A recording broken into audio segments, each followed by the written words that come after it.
ceremony of 2024.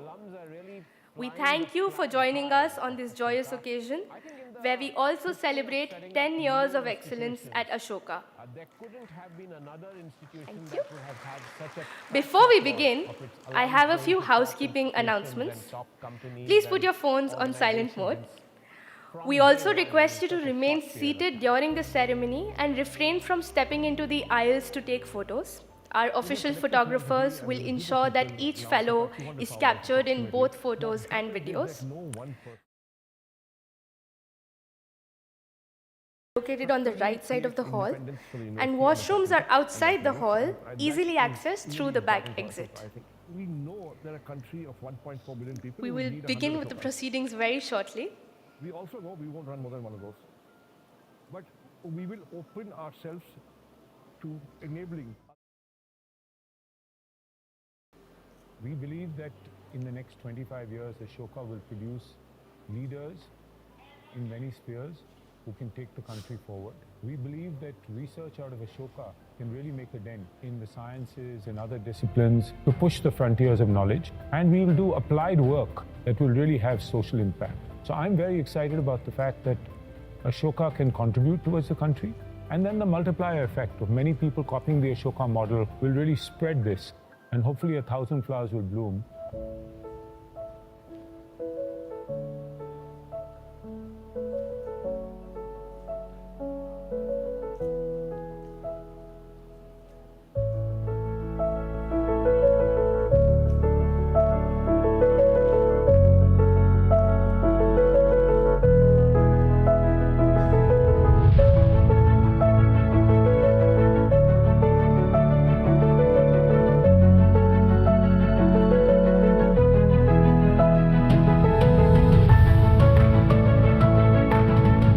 I really think the best is yet to come. We always wanted to build a top university in the world.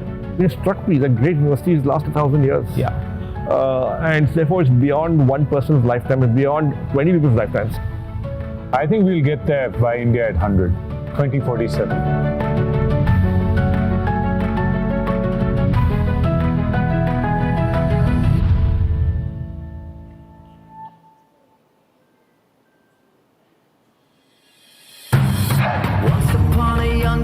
When all our shadows disappeared, the animals inside came out to play. Went face to face with all our fears, learned our lessons through the tears, made memories we knew would never fade. One day my father, he told me, son, don't let it slip away. He took me in his arms, I heard him say, when you get older, your wild heart will live for younger days. Think of me if ever you're afraid. He said one day behind, so live a life you will remember. My father told me when I was just a child, these are the nights that never die. My father told me.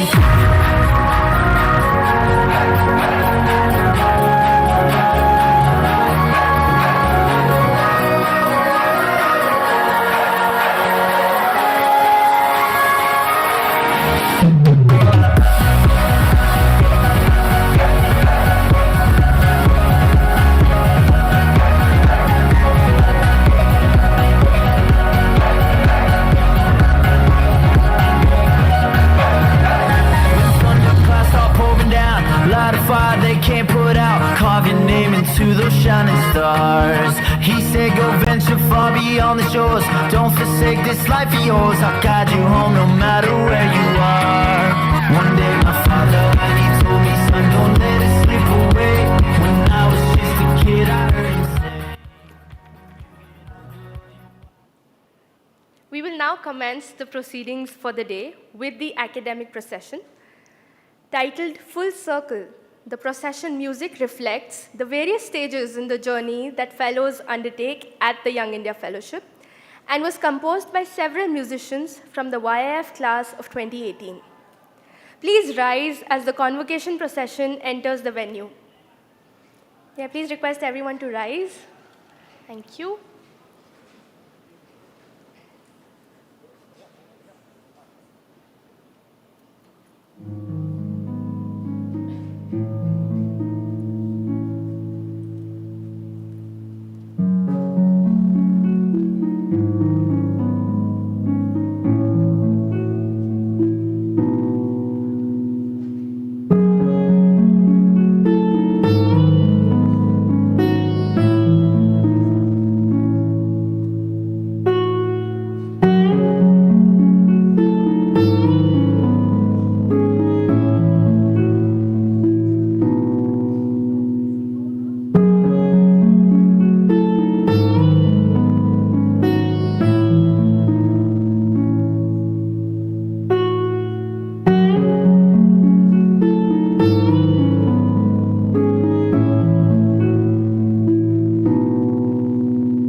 take your seats. It is my pleasure to invite the Dean of the Young India Fellowship, Ms. Aniha Brar, to continue with the ceremony.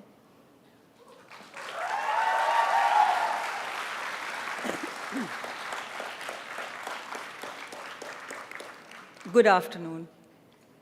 Ms. Poonam Mutreja, distinguished guests, faculty, parents, families, and of course, those for whom this day has the most significance, fellows of the class of 2024.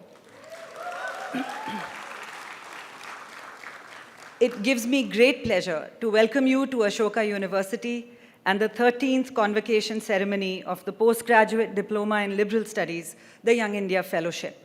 On behalf of the Fellowship, I would like to thank Ms. Mutreja for taking time out of her extremely busy schedule and consenting to honor us with her presence on this important occasion. It is also my privilege to introduce and welcome the other senior members on the stage. The Chancellor of Ashoka University, Professor Rudrangshu Mukherjee, the Vice Chancellor, Professor Shomak Roy Chaudhary, Chairman of the Board of Trustees, Dr. Pramat Sinha, Pro-Vice Chancellor, Mr. Venkateshwara, Pro-Vice Chancellor, Ms. Rama Malik, Dean of the Trivedi School for Biosciences, Professor Anurag Agrawal, and the Registrar, Mr. Sachin Sharma. A very warm welcome also to the founders, visiting faculty, and Ashoka faculty who have engaged with the fellows over the year and are present in our midst. Professor A.K. Shivakumar, Professor Dipankar Bhattacharya, Dr. Mekhla Krishnamurthy, who will be joining us shortly, Padma Shri Urvashi Butalia, Dr. Abid Bazaz, Dr. Bittu, Dr. Arvinder Singh, Shrikant Sastri, Harshvardhan Siddharthan, and Dr. Nirajan Kafle. We are also delighted to have founder Vineet Gupta in our midst today, as well as the Dean of Student Affairs, Shalini Mehrotra, and other members of the senior leadership of Ashoka. I now invite the Chancellor, Professor Mukherjee, to address the gathering and formally begin this afternoon's proceedings.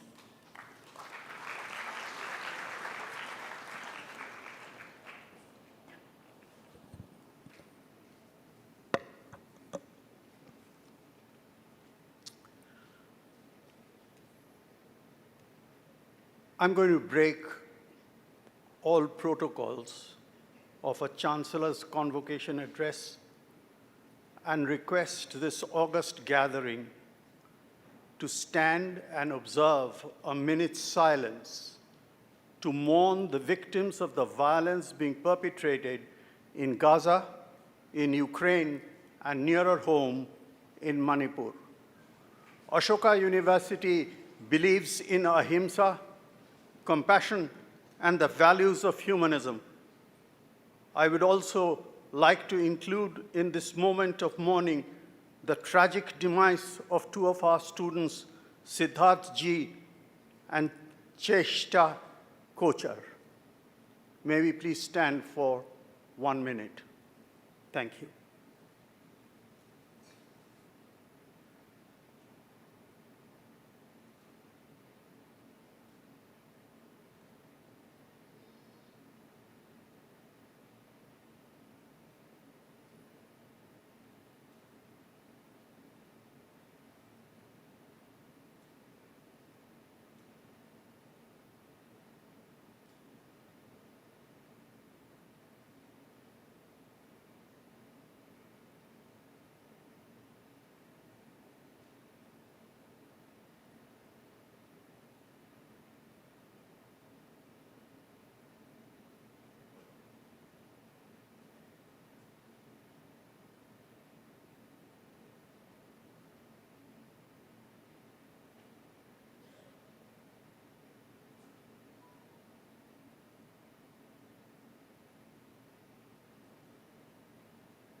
Thank you. Please be seated and be comfortable.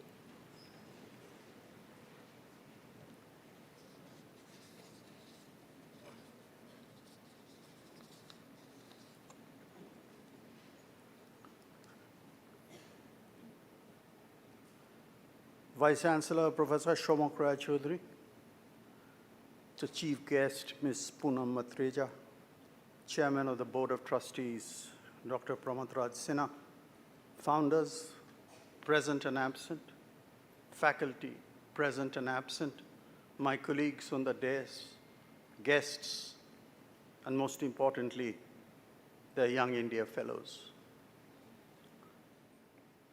It is an occupational hazard of being a chancellor that at every convocation, the chancellor stands to deliver a speech which consists of a series of homilies that are supposed to inspire the students. Students listen very patiently out of politeness, while in reality, they are all eagerly waiting for that magical moment when they will be up on stage to receive their degrees from the same chancellor who a few minutes ago was boring them to tears. So I'll keep this short, as I don't want to delay your appearance on stage and the subsequent jubilation. All of you Young India Fellows have spent 1 year at Ashoka. Some of you will go on to spend a little more time as well. Your time at Ashoka was a kind of rite of passage, which I hope enabled each one of you not only to learn, but also perhaps to discover yourself and what you want to do with your life. For some, the same rite of passage provided the opportunity to form close friendships, and for some very lucky ones, to even find a lifelong partner. Equally importantly, Ashoka empowered you to go along a chosen career path and imbibed in you certain values. All of you have gone through this rite of passage with all its various staging posts. All of you are now grown adults, eager to pursue life and the career you want for yourselves. What can I tell you? The time has come, perhaps, when you should tell me. A time when the traditional, hallowed, hierarchical order of the university is inverted. There was a time when I talked and you listened and questioned and learned. Now, in spite of my gray hairs and my balding pate, you should talk and I should listen and learn. Who better to learn from than from one's own students? Having spoken so far, I realize that I'm doing exactly what I set out to avoid. I am indeed preaching homilies to you and spoiling a celebration. So I will end by offering you a few lines of poetry. Those of you who couldn't escape my classes know T.S. Eliot is one of my favorite poets. The lines I give you is from Little Gidding. In a section of the poem, the poet imagines meeting an old teacher on a deserted street in the uncertain hour before the morning. The teacher tells the poet, his former student, quote, "I'm not eager to rehearse my thoughts and theory which you have forgotten. These things have served their purpose. Let them be. For last year's words belong to last year's language, and next year's words await another voice."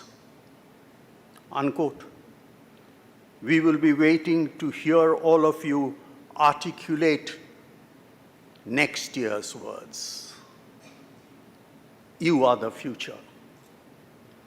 An end, it is said, is also a beginning. Your Young India Fellowship has come to an end. A journey without an end is about to begin. For that journey, please be kind enough to accept my good wishes. As the ancient sages of our country said, Shanti, Shanti, Shanti. With those words, Vice Chancellor, I declare this convocation for the Young India Fellows of 2024 to be open. Thank you.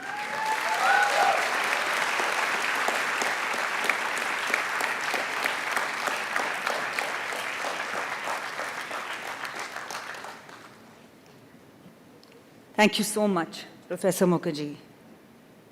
We now have a performance by fellows from the graduating cohort, beginning with an invocation to the sun god, Tejonidhi, in Rag Lalit Pancham. Following this, they will represent the emotions that the Young India Fellowship evoked in them through the year. Chinna Chinna Asai, or Dil Hai Chhota Sa, embodies the hopes and dreams that brought them here. And as they prepare to disperse after today, Purano Sei Diner Kotha, or Tales of the Old Days, is a promise to each other to never forget and never stop hoping to meet again. They end fittingly with My Way, in recognition of the fact that each fellow has left their unique mark and impact on the fellowship.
Bhaskar है गगन राज, भास्कर है गगन राज, तेजो निधि लोह गोल, भास्कर है गगन राज, भास्कर है गगन राज, तेजो निधि लोह गोल। दिव्य तुझा ते जाणे, दिव्य तुझा ते जाणे, जगमगले भुवन आज, जगमगले भुवन आज, हे दिन मणि व्योमराज, हे दिन मणि व्योमराज, भास्कर हे गगन राज, भास्कर हे गगन राज, तेजो निधि लोह गोल। ज्योतिर्मय मूर्ति तुझी, ज्योतिर्मय मूर्ति तुझी, गृहमंडल दिव्य प्रभा, ज्योतिर्मय मूर्ति तुझी, गृहमंडल दिव्य प्रभा, दाहक परिसंजीवक, दाहक परिसंजीवक, करुणारुण किरण प्रभा, करुणारुण किरण प्रभा, हो वो जी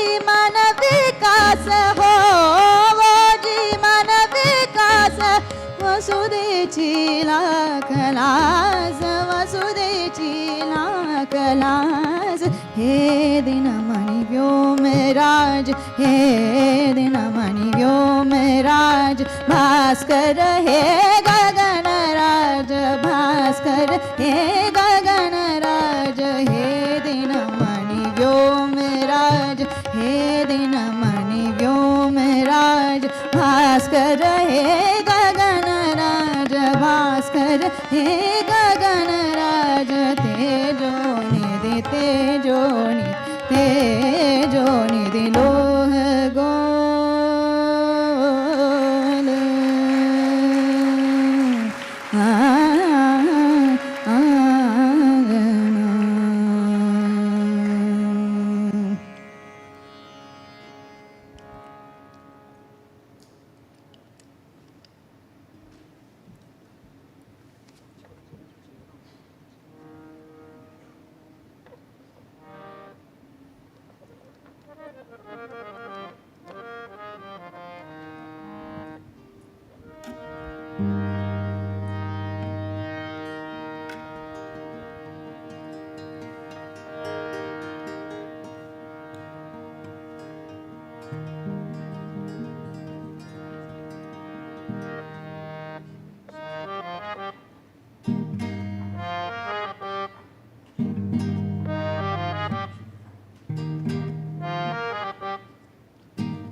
చిన్న చిన్న ఆశ சிறகடிக்கும் ஆசை முத்து முத்து ஆசை முடிந்து வைத்த ஆசை மின்னிலவை தொட்டு முத்தமிட ஆசை என்ன இந்த பூமி சுற்றி வர ஆசை சின்ன சின்ன ஆசை முன்கடிக்கும் ஆசை छोटी सी आशा முத்து முத்து ஆசை மஸ்தி भरी मन முடிந்து வைத்த ஆசை வெண்ணிலாவை தொட்டு முத்தமிட ஆசை என்ன இந்த பூமி சுற்றி வர ஆசை சின்ன சின்ன ஆசை சிறகடிக்கும் ஆசை முத்து முத்து ஆசை முடிந்து வைத்த ஆசை மல்லிகை பூவே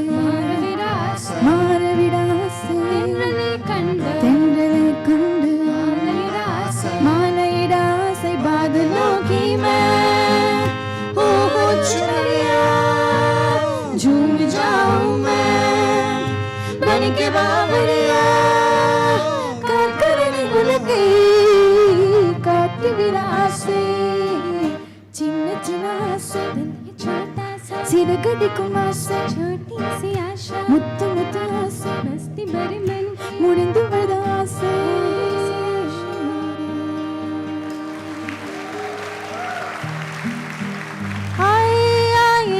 की बार आए शोका प्राणीर माझे आय मोरा सुखेर दुखेर कथा खब प्रांजला बेताय पुरानो সেই দিনের কথা ভুলবি কি রে হায় সেই চোখে দেখা প্রাণের কথা সে কি ভোলা যায় মোরা ভোরের বেলা চুল তুলেছি দুলেছি দোলায় বাজিয়ে বাঁশি গান গেয়েছি বকুলের তলায় আয় মাঝে হলো ছাড়া ছাড়ি গেলেন কে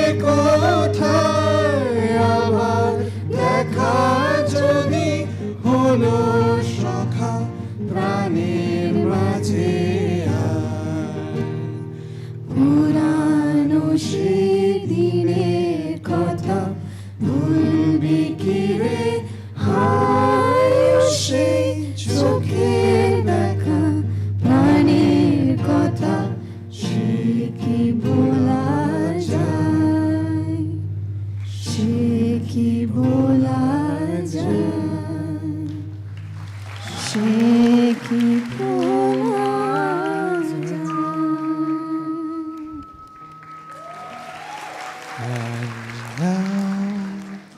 The end is near, and so I face the final curtain. My friend, I'll say it clear. I'll state my case, of which I'm certain.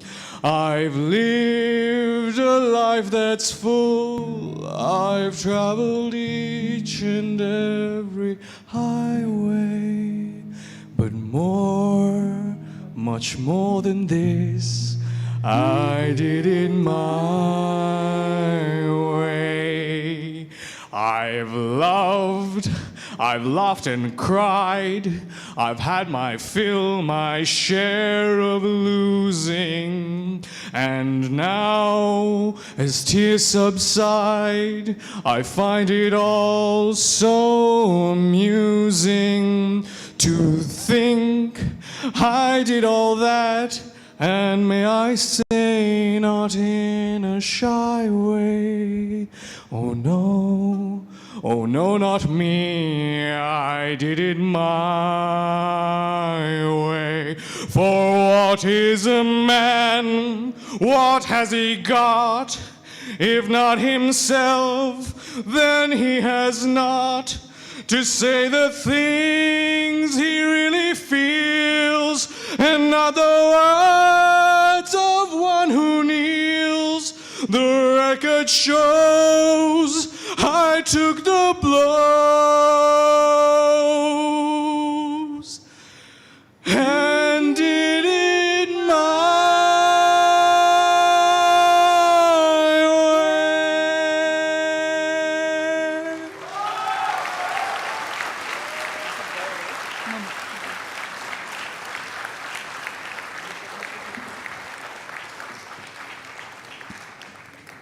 Thank you, fellows, for setting the tone for this afternoon in such a beautiful and impactful way. I now invite Professor Shomak Roy Chaudhary to deliver the Vice-Chancellor's address.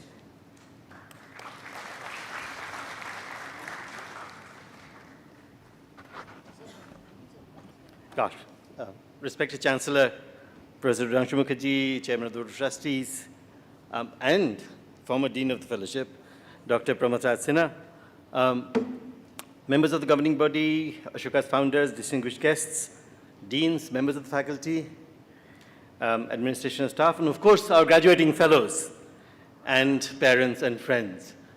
Gosh, I was moved to tears by this performance. Well done. Thank you very much for this amazing performance. Anyway, I would also like to extend my gratitude and welcome to Ms. Poonam Mutreja for her presence as chief guest on this very important occasion of the university. It's my pleasure to welcome you to this convocation ceremony of this incredible and unique program, the Young India Fellowship at Ashoka University. Everybody. My heartiest congratulations then for the class of 2024. We have gathered to celebrate the remarkable achievements of our graduating students who've shown extraordinary intellectual engagement, dedication, and passion throughout their academic journey in this fellowship. Also a milestone moment for the university this year. We are, as you've seen in all the posters outside, we are celebrating our 10th year of its existence as a university.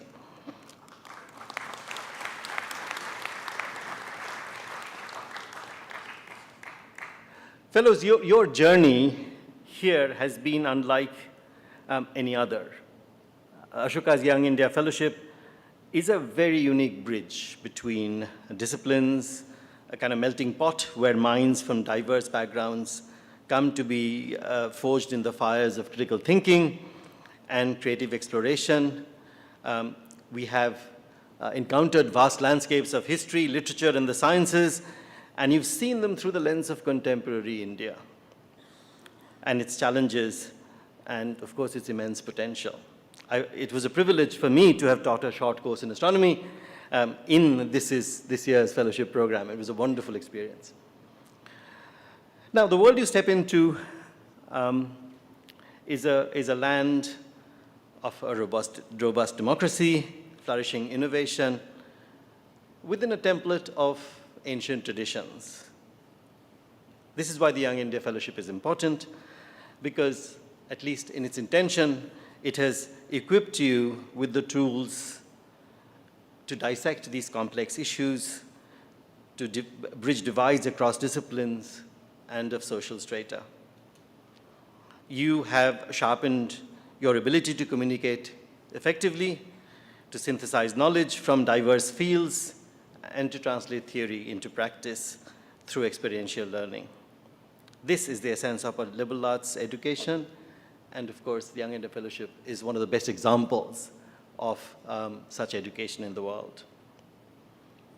At Ashoka University, our commitment to diversity and inclusion is reflected through a series of transformative initiatives. I'm glad to report that we established the Equal Opportunity Cell this year, which ensures that every student, irrespective of their background, will have access to resources and support they need to succeed. Our academics and campus life have been made fully accessible to students, and I'm very proud to say this, with students with physical or learning disabilities, through the excellent work of the Office of Learning Support and the work of the Center for Wellbeing, which is seen as exemplary by many across the world. In closing, I would like to express my deepest gratitude to every member of the Ashoka University community, our dedicated faculty, staff, and administrators who have tirelessly supported and guided you through this transformative journey. I also extend heartfelt thanks to the parents and families who have provided unwavering love, encouragement, and support. This occasion is about all of you. Today, the world, which often feels uncertain and divided, fellows, they need your passion, your compassion, and your persistent commitment to truth and justice. We hope that your time at Ashoka has prepared you for this very moment. The boundaries between traditional subjects and professions are falling everywhere. The education has here, we hope, helped prepare you to take advantage of these unexpected opportunities and very unconventional choices. As you step out, please remember that your education was not intended to be confined to classrooms and lectures. It is the collective experience, the late-night conversations, and the moments of introspection that have shaped you into the remarkable individuals that you are today. Cherish the memories you have created here, and I can see that in your faces already. Hold on to the friendships you've formed, and for they are a lifelong source of strength. Congratulations again to the remarkable graduating class of the Young India Fellowship. The future leaders of our young nation are you. May your future be filled with endless possibilities, and may you continue to make Ashoka University proud. Go forth and rewrite the narrative of young India.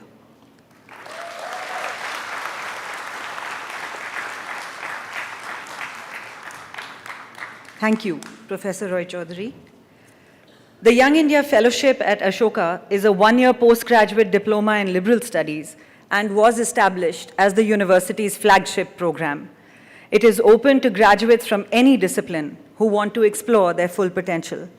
We welcomed the first batch of 57 fellows in 2011, and we have a class size of 101 fellows graduating today.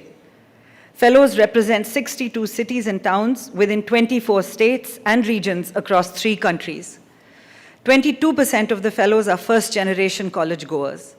Ranging in age from 20 to 33 years, the graduating class represents 79 undergraduate institutions and 38 unique majors. In an important milestone, the Chancellor's Merit Scholarship was instituted for the first time last year, independent of the university's already existing need-based financial aid program. 12 fellows from this batch received this scholarship, which covered their tuition and residence fees, and 68% of the graduating class is supported in some way by financial aid and scholarships. The academic year at the YIF is broken into 8 terms with an extensive breadth of courses and a focus on multidisciplinary learning. The YIF Critical Writing course and Experiential Learning module, through which fellows work on real-world projects, are also important parts of the curriculum. The courses are taught by visiting faculty from Ashoka, and leading experts and thinkers from various organizations. In addition to the critical writing courses, 28 courses were offered this year, with 14 core courses and another 14 electives and special seminar courses. In our ongoing efforts to stay relevant and topical, 5 new courses were introduced, touching upon areas such as AI and beyond, global mental health, the welfare state, democracy and certainty, and biodiversity conservation and sustainable development in an age of climate change. Fellows also had the opportunity to enroll in 9 cross-listed courses at the Center for Entrepreneurship and Ashoka Center for Well-Being. The ongoing crossover speaker series allows the program to invite luminaries in various fields to Ashoka to spend an immersive day interacting with the fellows. The speakers this year included founder of Make My Trip, Deep Kalra, Chief Principal Secretary to the Chief Minister of Haryana and former Executive Director, World Bank Group, Mr. Rajesh Khullar, and award-winning historian and author Rana Safvi, among others. Through the Alumni in Residence program, alumni chosen from the 2,200-strong community engaged with fellows through masterclasses, office hours, and fireside chats. This year, there were 21 projects in the experiential learning module, of which 4 were self-designed by the fellows. These projects have spanned various sectors, ranging from government offices and non-profits to foundations and corporate sector organizations. They were from equally diverse domains, such as education, culture and heritage, advertising, governance and sustainability, to name a few. You will get a glimpse of the good work done a bit later in the proceedings.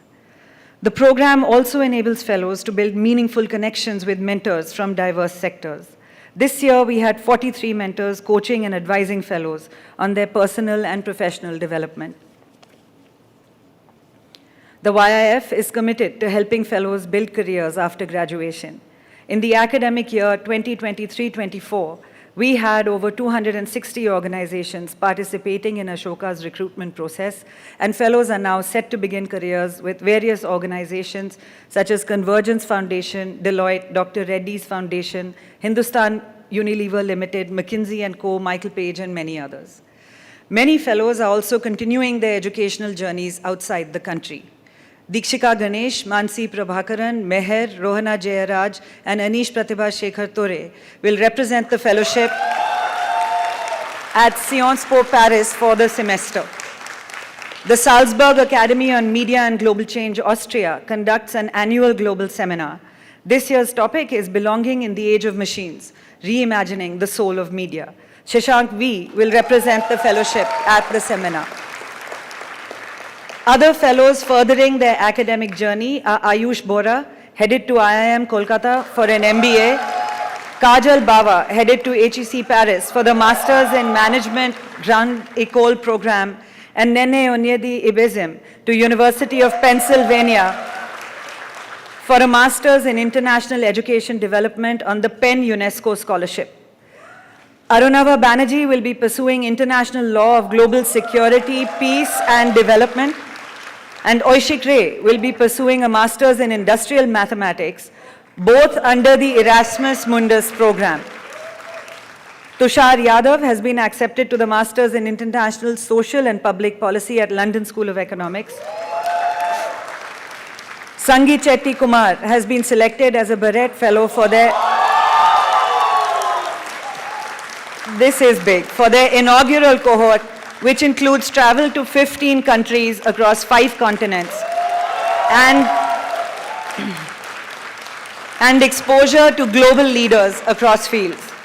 Poobarun Basu received a full scholarship to attend the International School of Climate Mobilities, a 2-month virtual program conducted by SOAS University and Earth Refuge. Over the last year, fellows have had their work published in diverse forms. In our graduating batch today, we have Arunava Banerjee, whose publication credits include a book chapter in the Bloomsbury book titled The Contours of Freedom of Speech and Expression. He has presented at the Asian Society of International Law in Bandung, Indonesia.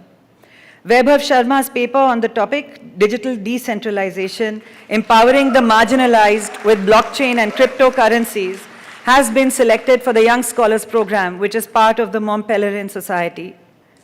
Avinav Mongers developed an audio story for No Space for Work, Political Economy and Challenges to Women's Labor Participation, Safety and Autonomy, a project by the publishing house Zuban.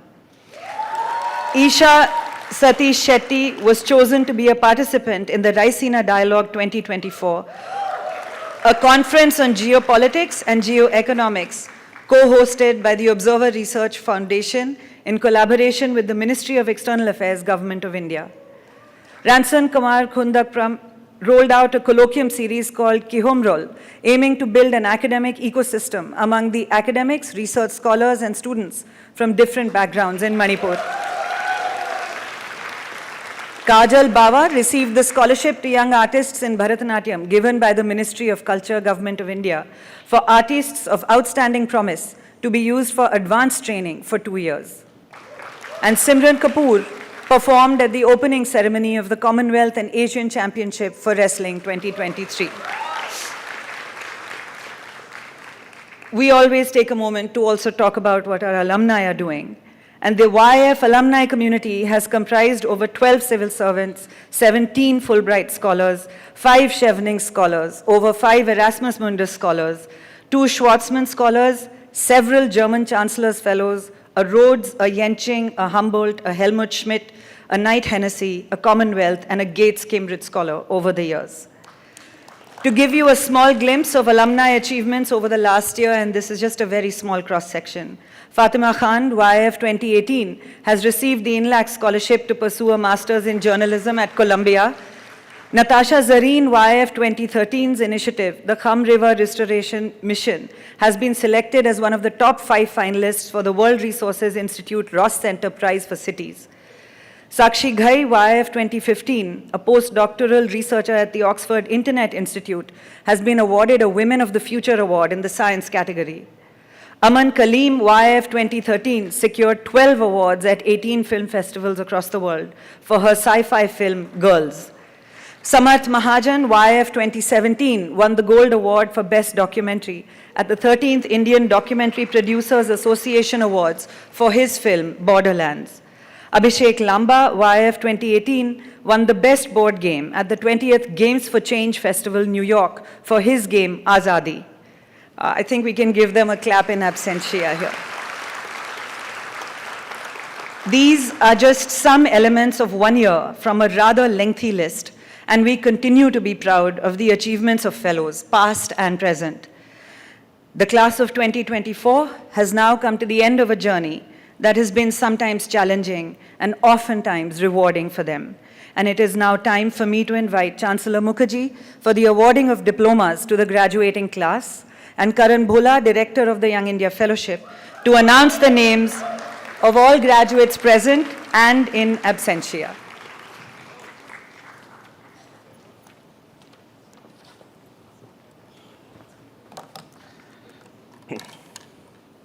Thank you, Dean Brar. I request the fellows to please come up to collect their diplomas as I call upon your names. Obigyan Rai.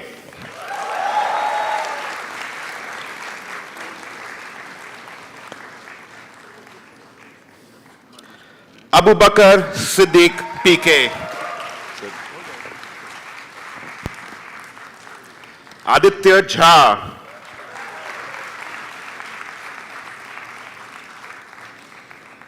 Lieutenant Commander Ajay Kumar Shetty, retired.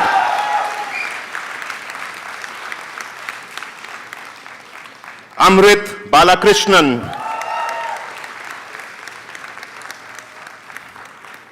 Anish Pratibha Shekhar Tore.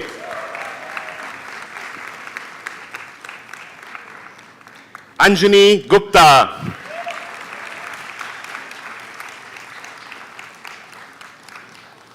Ankita Singh.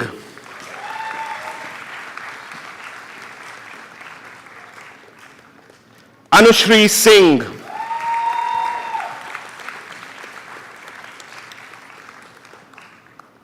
Anushmita Mukherjee.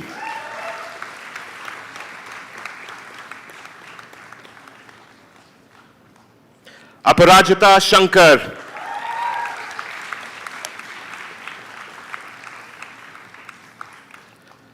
Bhargav Ram Reddy R.A.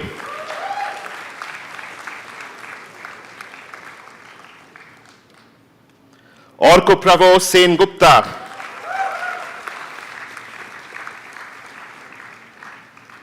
Arush Singh.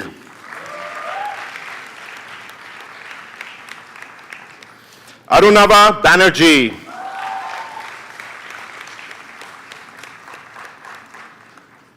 Aryan Pandey.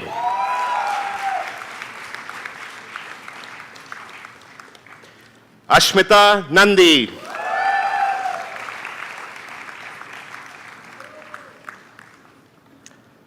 Aswaki Rana.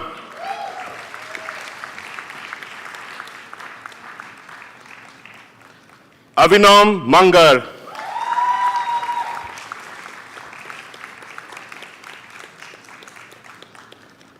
Ayush Bora in absentia.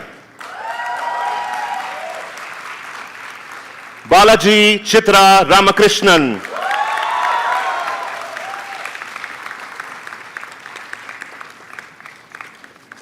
Murali Krishna Chidurala.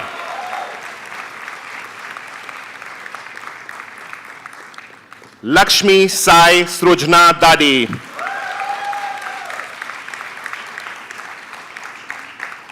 Debansh Sahu.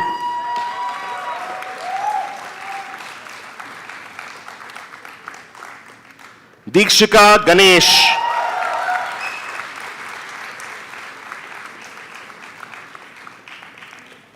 Devanarayanan Munulam.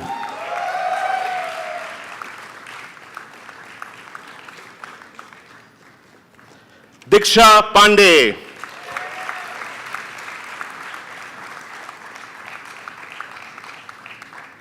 Divya Virmani.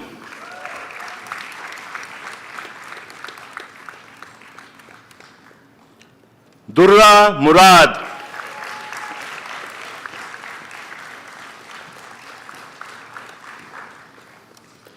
Dyuti Purohit.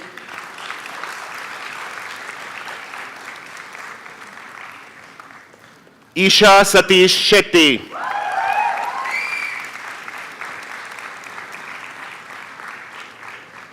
Ekta Rathod.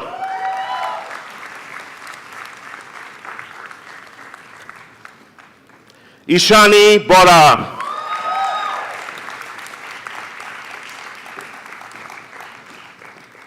Farha Sharif V.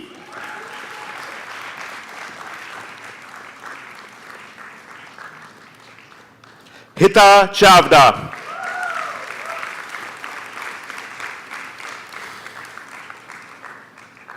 Jay Shailesh Jayashri Ganatra.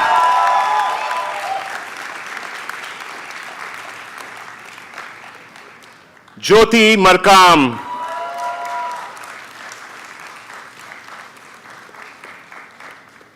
Kajal Baba.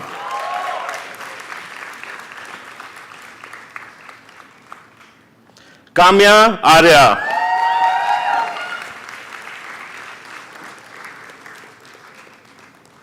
Kanishk Huda.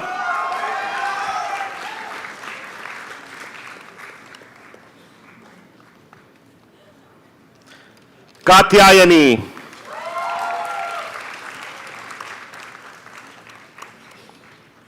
Kusum Kumari.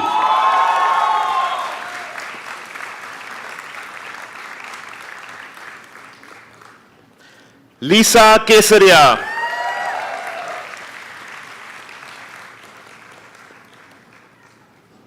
Madhav Tekriwal.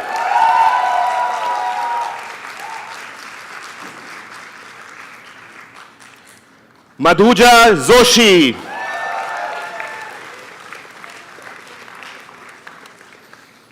Maitreyi Arwari.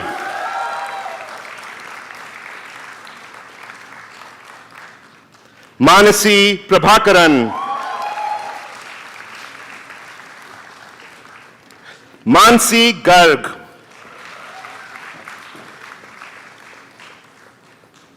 Manvi Agarwal.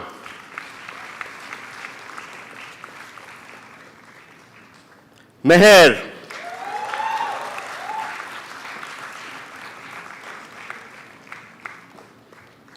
Muhammad Rayan.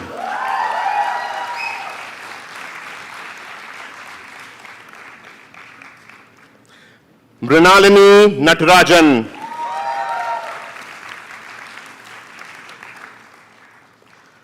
Muntaharul Muzaffar,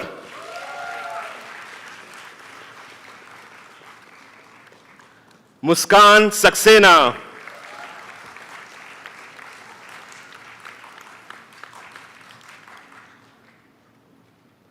Naman Dalmia,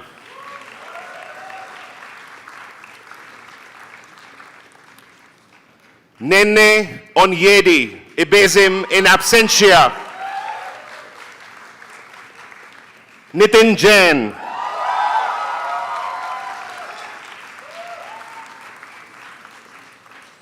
Nitya,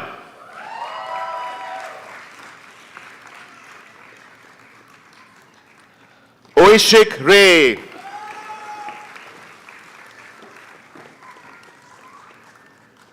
Omi Rastogi,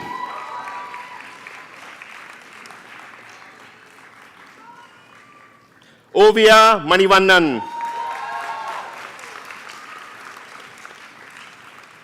Pooja Yashodhare,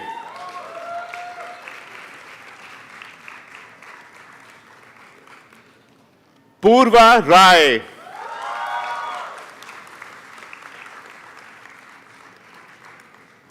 Pranav Shriram,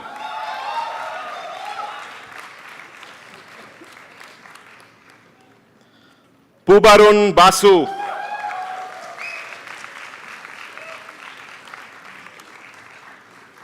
Rafia Ali,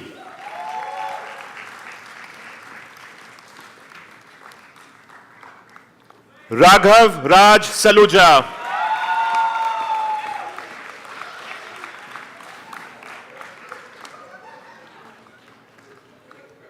Rahul Uthale,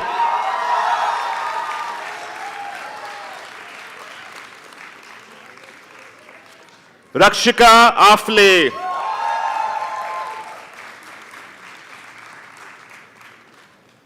Ranson Kumar Kundrakpam,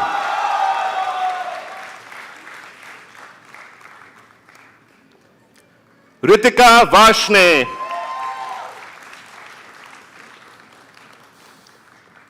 Ritu Konsam,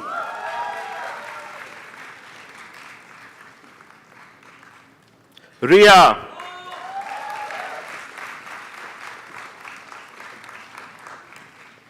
Rohana Jayaraj,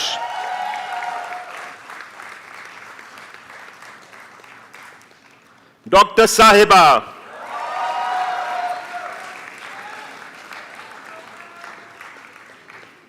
Sai Motupalli Nair,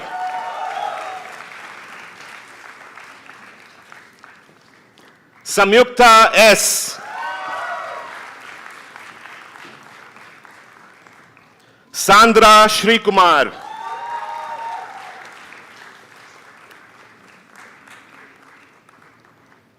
Sangichetti Kumar,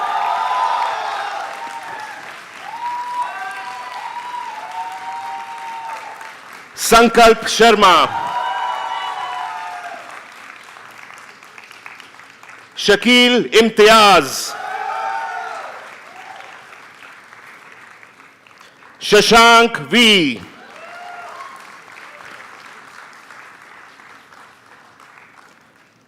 Shashwat Mishra,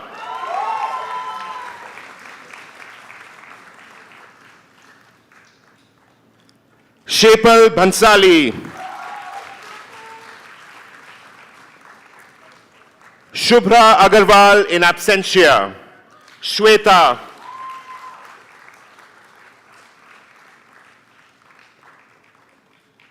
Simran Kapoor,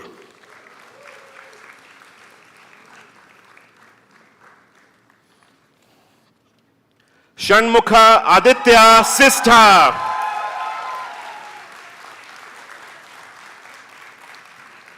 Smriti Rawat,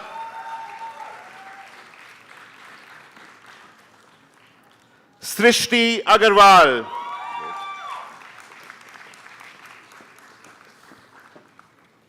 Suhas Vignaraja Pila,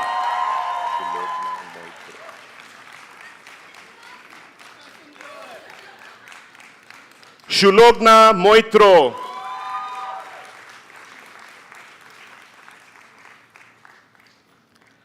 Sumira Grover.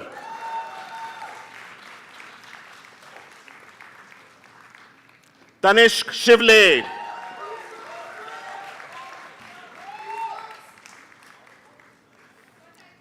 Tashi Chodan.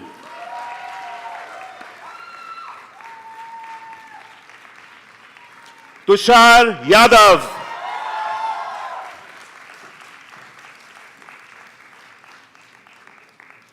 Vaibhav Sharma.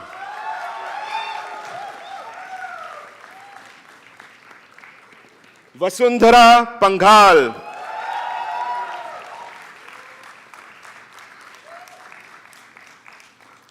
Vibha Shriram.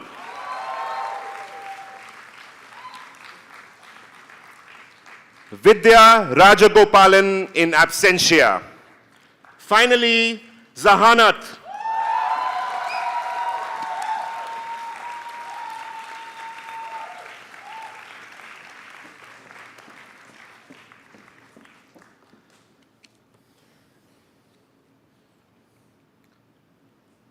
I request fellows of the class of 2024 to please rise.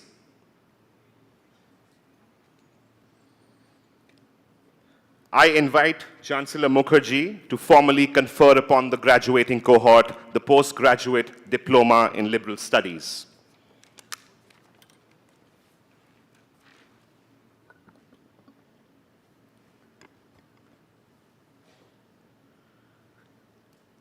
By virtue of the authority vested in me as Chancellor of Ashoka University, I admit you all to the PG Diploma in Liberal Studies Young India Fellowship Program, and I charge you that ever in your thought and action you prove yourself worthy of the honor conferred upon you.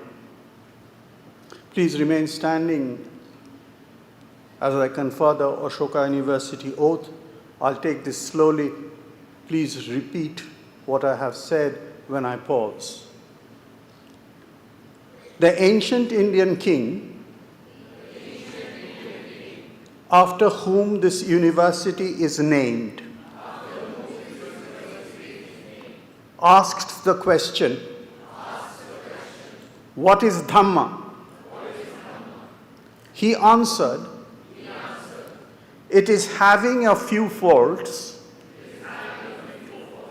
and many good deeds, mercy, charity, truthfulness, and integrity. I commit myself to these values and through them move from the unreal to the real,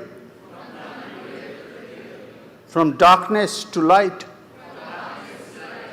and from death to immortality. You may be seated now. Thank you.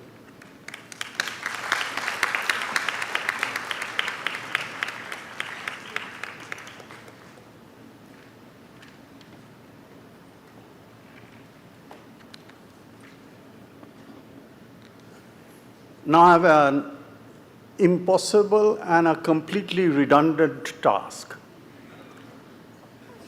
I have to invite somebody to the dais or to the podium who doesn't need an invitation. It's like inviting Vedavyasa to the reading of the Mahabharata. You probably have guessed who I'm going to invite. Pramatraj Sinha.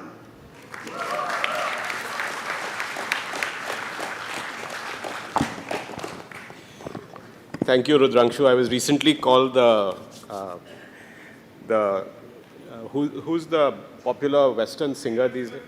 Sorry? Taylor Swift. So from Taylor Swift to... I have a simple task, which is to introduce our chief guest. And before I do that, congratulations to the class of 2024. All the very best to all of you, and many of you I got a chance to get to know, and I hope that I get to know all of you through the course of the fellowship. because as you know, the fellowship never ends. This is just the first year of the fellowship. You are going to be fellows for life. So I hope to stay in touch and see you all somewhere along the way. But congratulations again, and all the very best. I will ask you to stand up once more. This is usually not my task, but I love doing this. So if all of the fellows could stand up and turn around and give your parents and families a very, very big hand.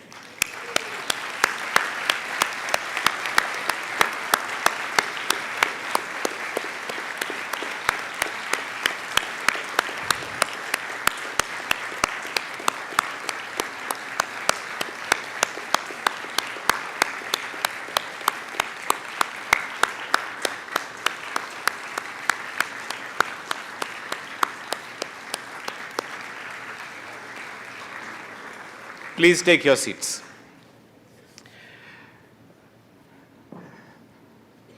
I think it was a question of not if, but when we would have Poonam Mutreja as our chief guest at one of our convocations. And now, finally, the stars have aligned. In keeping with my 3 points that you all well know of by now, I'm going to talk about 3 things about Poonam, why it was inevitable that she would be here one day.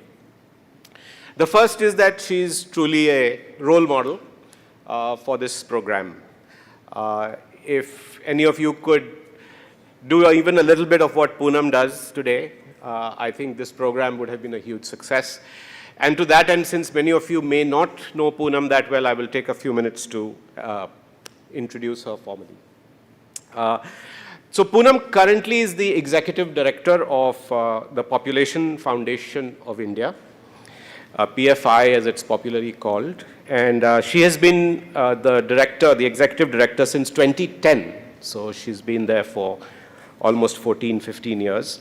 The organization is a leading think tank that works towards the implementation of gender-sensitive population policies, sexual and reproductive health and development strategies. She has obviously had tremendous experience in this sector for more than 40 years and has led several NGOs contributing to policy, advocacy, building a field, improving organization capacity, and so on. Before joining PFI, she worked with the MacArthur Foundation, where she was the founding country director for 17 years. She's obviously been involved in many organizations before that, but one of the unique things about Poonam is that she's truly a builder. She was the founder director of the Ashoka Foundation, not Ashoka University yet, of the organization called Shruti, which was the Society for Rural, Urban and Tribal Initiatives, as well as Dastakar, which is so well known in the field on craft. One of the areas where I've worked very closely with Poonam is that she co-conceived the popular transmedia initiative called Main Kuch Bhi Kar Sakti Hoon, which has been a change maker in all forms of media through 3 successful seasons, 183 episodes and almost 150 million viewers. In fact, in its 3rd season, they introduced an AI chatbot called Sneh AI, which was well ahead of its time. So obviously, whatever Poonam has done and touched has really been remarkable, and I think it's a great aspiration for all of you as you set out into the world. Just as a matter of detail, she has a master's degree in public administration from the Harvard Kennedy School and a bachelor's degree in psychology from the University of Delhi. So clearly, one big reason is who she is and what she does, and I think she's a fantastic role model for all of us and all of you. The other thing about Poonam is that she's a very good friend of Ashoka. As you know, Ashoka seems to lurch from crisis to crisis. And it's during our bad times that you really find out who your friends are. And I have to say that whenever something happens, Poonam's call is the first one I get, or a message from her saying, is everything okay? Is there anything I can do to help? And most of the time, she's the one volunteering to help in the most difficult circumstances without me ever having to ask. So Poonam, thank you for being such a friend of the university for all these years. But lastly, Poonam is family. and some of you may have guessed, but as Shiv likes to say, she is his own wife, or some such thing. I think you meant only, or one, or... but Poonam is, of course, married to A.K. Shiv Kumar, who...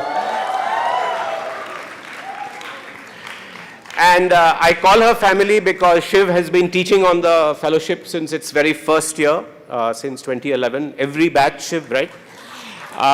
So Poonam has been watching on the sidelines, and I think today Shiv is really nervous. But thank you again, Shiv and Poonam, for being really family to the Young India Fellowship Program and the fellowship. With that, ladies and gentlemen, please welcome Poonam Mutreja.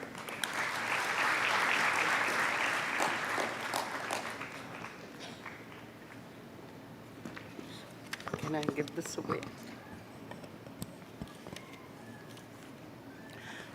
Prabhat, that was a wonderful introduction. Thank you very much. Good afternoon, graduating a batch of Young India Fellows, esteemed faculty all around, and the very proud family and parents at the back. I'm honored and both delighted to be here with you today, celebrating in this incredible milestone that you are in your lives, a testament to your hard work, dedication, and the boundless curiosity that has brought you to this moment. I can't thank both Rudrangshu Mukherjee and Pramad Sinha enough for giving me this opportunity. Standing before you, I'm aware of the power of education and the unique journey that you are going through. You have undertaken as a Young India Fellow in Ashoka University, a journey that has equipped you with knowledge and has also instilled in you the ability to think critically, innovate, and connect diverse ideas. What sets YIF apart for me, from my perspective, you've heard a lot of praise for the YIF program, but this is an external, perhaps objective, quite objective view, given the proximity I have to understanding this program. So this program stands apart from many others as the emphasis on teaching students how to think rather than only what to think. This approach would have empowered you to question assumptions, explore perspectives, and engage deeply with the world around you. Your experience at Ashoka must have been varied and enriching, spanning, as I hear, across so many areas: public policy, art appreciation, philosophy, psychology, and much more. Each course would have contributed to shaping you into well-rounded and thoughtful individuals. This diversity and richness of the learning experience, I am sure, help you to discover and hone your skills and your unique strengths, preparing you to be versatile, adaptive in a rapidly changing world. One of the most remarkable aspects also of the Young India Fellowship is its ability to bring together renowned faculty and practitioners from across the globe. I'm not referring to Shiv only, no bias here. This exposure to a global network of ideas and experiences is invaluable as you step out into the world to make your mark. I see it as being on a fast track. Surely this program has put you on a fast track, and it underscores the importance of identifying talent and breaking new ground. I've spent much of my career and work life as well as personal life, advocating for change and striving to make a difference in society. Reflecting on my own journey with you, I'm reminded of the words of Gandhiji, the difference between what we do and what we are capable of doing would suffice to solve most of the problems in the world, and that's a thought that has inspired me a lot. This profound statement emphasizes the untapped potential within each of you.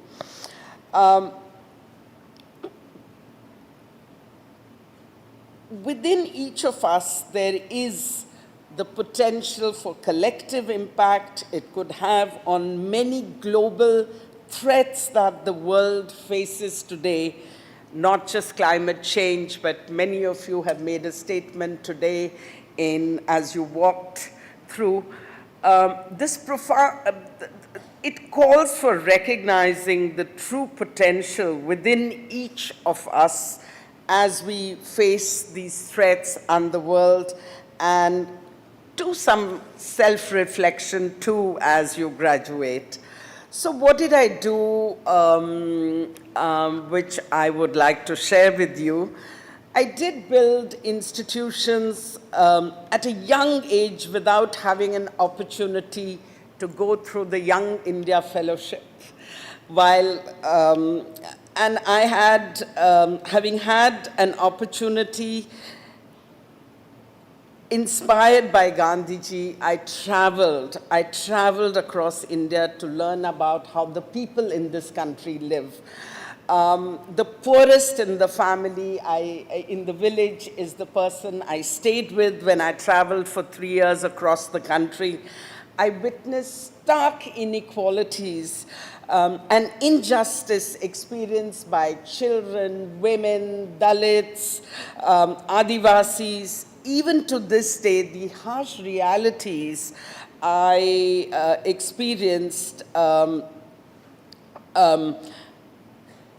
especially amongst the Dalit families, where life is marked by systematic discrimination and social exclusion, Freudian, I wish it was inclusion. Many are from realizing, as Adam Smith referred to, the capability to appear in public without shame. The exposure made me develop grit, gave me spirit and determination to make a change in the lives of those who were not in a position to help themselves. The passion to make a difference came from adversity. I witnessed, instead of getting pessimistic with the challenges I saw people experience, interacting with them, with the communities, actually fueled a fire in me, which I continue to, and I hope to always carry, which is what moves me to do things I do. I have 3 takeaways to share with you. The first takeaway is I learned early on that the only way forward a strong way forward was to organize groups of disadvantaged communities into collectives and cooperative societies. In this effort, I don't know how many of you've heard of L.C. Jain, Lakshmi Chand Jain, a renowned Gandhian, a great freedom fighter of India and a nation builder. He was an inspirational figure in my life. To quote L.C. Jain, grassroots movements have the power to bring about profound social change by mobilizing the collective strengths and aspirations of ordinary people towards a common goal. Inspired by, again, L.C. Jain, early in my career, I co-founded, in my mid or early 20s actually, I co-founded Dastakar, an NGO working to support traditional Indian craftspeople. many of whom are rural women, with the objective of helping craftspeople regain their place in economic mainstream. In a country where the craft sector is second only to agriculture in providing employment, the combination of diverse skills and perspectives, coupled with a deep sense of empathy for those we aim to help, enable Dastakar to devise innovative solutions that had a lasting impact. In Dastakar, we realized and recognized that craftspeople were extremely talented, but were getting increasingly marginalized as markets began to urbanize and became more sophisticated. Even as a student at LSR, I started traveling to Rajasthan to work with leather workers in Tilonia and Biawar across Rajasthan, and was mentored by Aruna Roy, who I'm sure has visited here and you're familiar with, who held my hand and guided me along. I used to travel. All my travels used to be in what was then called third class, not a very nice word. I used to say I travel in 3-tier.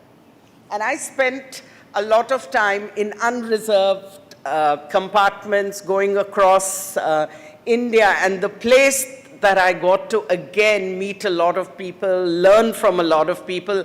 I could have a conversation as long as I answered 2 questions dishonestly. I was asked, are you married? If I said no, I got lectures. So I quickly finished with that by saying yes, though I wasn't. Do you have children? 2. Because if I didn't say I had 2 children, then I would get lectures. And that's when I discovered a lot, understood the ordinary people who traveled in the trains with me. The second takeaway I learned, an important lesson from my interactions with the leather workers and craft groups, listening to the community, listening to those who you work with, poor or rich. Don't go with suggestions without fully knowing their problems. And that's why, apart from studying in a university, I also went to these communities. Embracing inclusiveness leads to more effective and sustainable solutions, I learned. It fosters trust, collaboration, which are critical when we work with communities and outsiders. We started off Dastakar by organizing craft bazaars. The idea was to bring artisans back into the market. Back in the day, Professor Ravi Mathai, who was the director of IIM Ahmedabad and a renowned educationist, had set up a rural university to improve rural livelihoods. I did not go to IIM Ahmedabad, but it never stopped me from going to see Professor Ravi Mathai every other week to discuss how we can, and learn from him on how we could create a sustainable livelihood for artisans. As we developed the idea of Dastakar while working in Rajasthan, I would travel to Ahmedabad and spend endless hours learning from and planning with Professor Mathai to make Dastakar scalable as well as sustainable. As you step into leadership roles, it is crucial to understand what it means to be a Young India Fellow. It means working together. I'm referring to the dictionary meaning, which I'm sure you saw when you interviewed. It means working together with others for a common purpose, fostering a sense of community and collaborating to achieve shared goals. This principle has guided me through my career. I've co-created 3 fellowship programs in the development sector. What started because I believe investing in individuals to bring out their not just creativity, but support each other is very important. So working together, fostering a sense of community and collaborating was one of the reasons I have been committed to fellowship programs. What started as Ashoka Fellowship in India in the 1970s was the first organization that I co-founded, was for mid-career professionals. A few years later, I've co-founded Shruti, Society for Rural Urban Tribal Initiative, where the fellowship was created because I found something missing in the Ashoka Fellowship.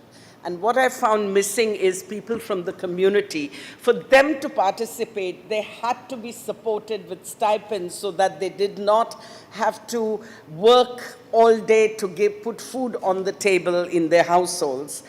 And so this fellowship was for people from the community. Many of these fellowships, I would say about 1,000 of them over the years, over the last 35 years, have led to movements across the country on environment, gender issues, poverty, and so on. In 1995, when I helped MacArthur Foundation start a fellowship program in India, this was established to spot young talent with promise, create new fields, and strengthen institutions on issues like gender-based violence, sexual and reproductive rights and justice, mental well-being, masculinity, and much more. So building institutions is not just about a vision and ideas. It's about resilience, adaptability, and relentless pursuit of excellence.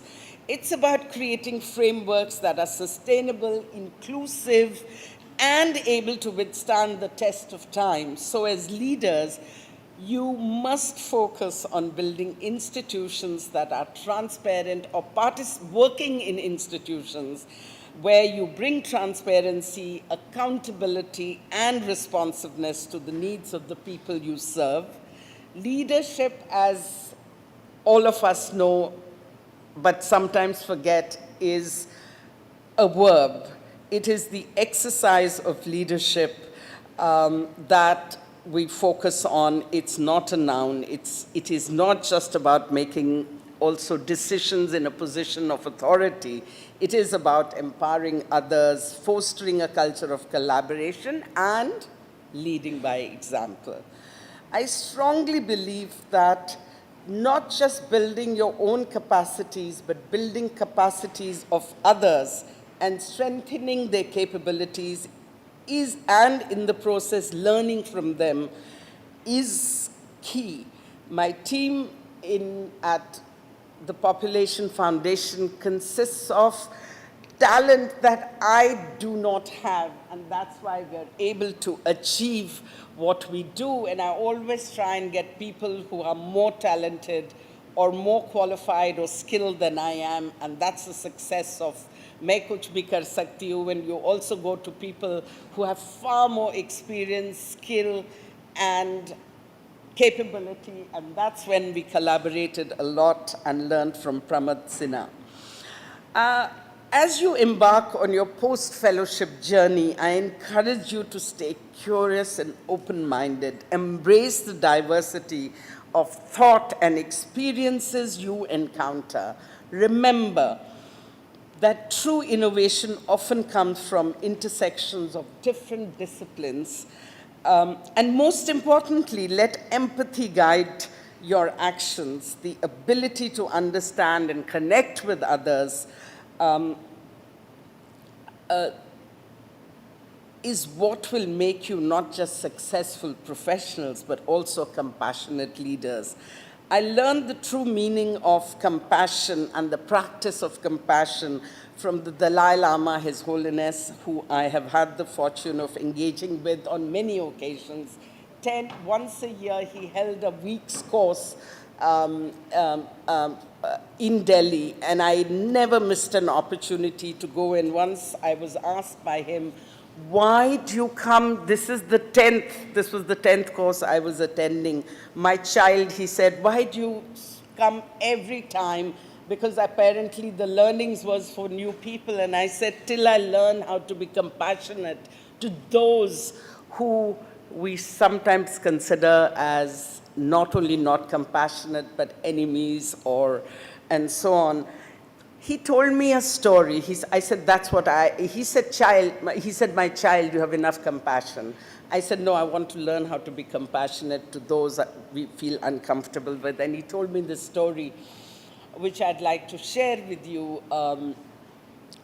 There was a monk who had come from China. He was in captivity in China, and His Holiness was traveling somewhere in India then, and he was called to come. He was badly injured, the monk, and so the Dalai Lama went to Dharamsala where the monk was, and the monk hugged him and started crying, and he was badly bruised.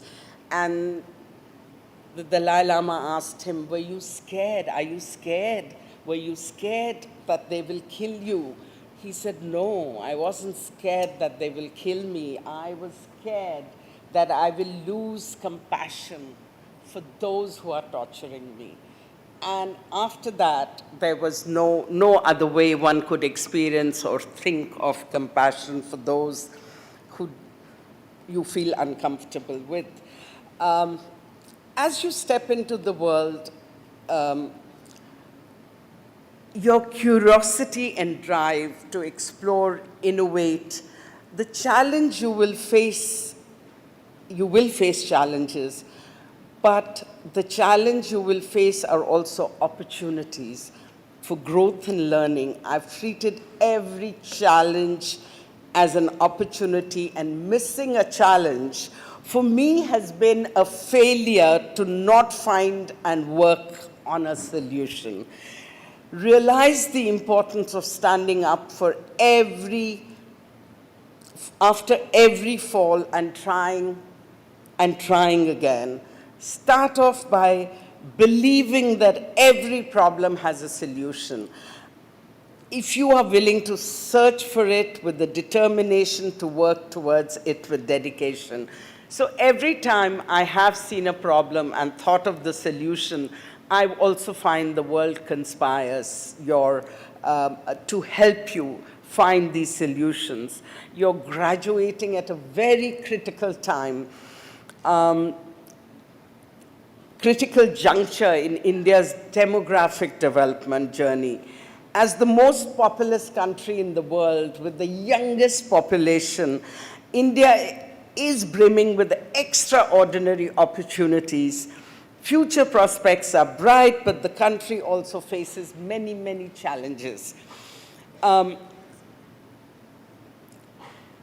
biggest challenge, I believe, is to figure out how we can channel the energy of close to 250 million young people to build a safer and equitable India. How do we channel the aspirations of the young people? What kind of jobs are in store for them? The solutions are within you. The advent of new technologies offers immense opportunities and possibilities. As future leaders, you can harness these opportunities to drive social and economic development for the common good of all, especially the most disadvantaged. One of the most pressing issues we face today is also gender inequality.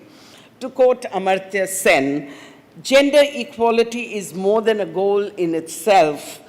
It is a precondition for meeting the challenges of reducing poverty, promoting sustainable development, and building good governance. As leaders, you have the responsibility to create a gender equal society and smash patriarchy at every level, or it'll be a missed opportunity. Advocate for policies and practices that promote gender equality. You know, women's issues are not just for women to solve. They are equally men's issues. They are societal issues. And at PFI, where we work a lot on changing gender norms, we believe desh badlega jab mard badlega, present company excluded.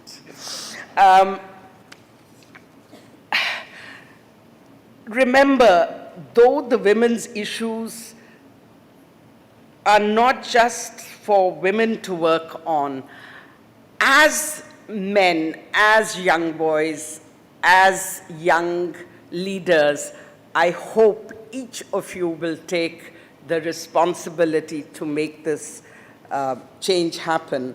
The world needs leaders who are not afraid to question status quo and who are committed to making a positive impact. Be disruptive. There is no limit to being disruptive. Your work must be driven by purpose and passion. Let your commitment to making a difference be the guiding star in all your endeavors as you reach the stars which we see all around the banners. As you graduate today, you're not just leaving an academic institution with a certificate. You are carrying with you the ethos of the Young India Fellowship, a commitment to critical thinking, interdisciplinary learning, and social responsibility. These values are more important today than ever before. Our world faces complex challenges that require innovative solutions and collaborative efforts. The holistic education you have received here has clearly prepared you to tackle these challenges head-on. I want to end by quoting Dr. APJ Abdul Kalam, who said, "Leadership is not about a title or a designation. It's about impact, influence, and inspiration." As you step into leadership roles, your actions and decisions will set the tone for future generations. Keep in mind that every problem, I repeat, has a solution. Identify the problems that matter to you and work on them, finding solutions that can change lives. Innovations and creativity will be your allies as you go forward. Be bold in your thinking, courageous in your actions. Seek wisdom from those who have walked the path before you. Also be prepared to face failures. They are inevitable, but each failure brings with it lessons that are crucial for growth. Remember, success is stumbling from failure to failure with no loss of enthusiasm. I'm sure you've had your share of stumbles along the way, but look at where you are today. Enthusiastic, accomplished, and ready to take on the world. I have loved each day of my journey. I won't change anything in my life, even in retrospect. Also totally love the idea and the invitation to be here today.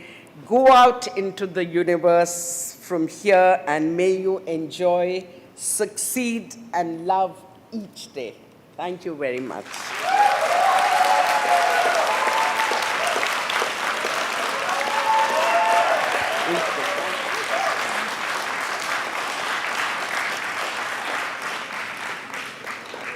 Thank you, Ms. Mutreja. Your words have given us all much to think about and much inspiration. It is now time for the special awards at the Young India Fellowship. And I will trouble you again, trouble the chief guest again, to give out the certificates to the awardees. May I request you to please. We will also hear briefly from each of the individual award winners after they've received the award. The Torchbearer and Spirit of YIF are two very different awards given out each year.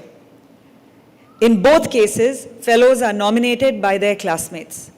These nominations are not votes, and the strength of the arguments given in favor of the candidates carries more weight than simply the number of nominations accrued. But I will begin with an award where nominations are not required. The YIF Scholar Award is given to the fellow with the highest academic standing in the class and a demonstrated commitment to learning. With a CGPA of 3.84 out of 4, this year the award goes to Isha Satish Shetty.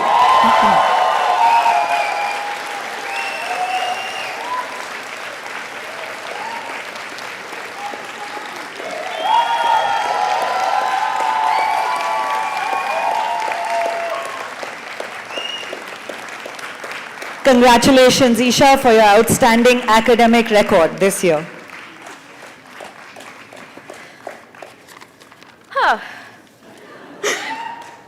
Well, hello. Thank you so much for the award. I dedicate this one to three very, very important people in my life. My Nani, for always teaching me the importance of humility and passion in whatever I do. Didi, for being the most badass woman. She's watching it on YouTube and she put me on gunpoint for this. And my papa, for never stopping me and my madness. Quoting him verbatim, I never understand what you do or what you want to do, but I'm here always, and he's always been there. So thank you, Papa.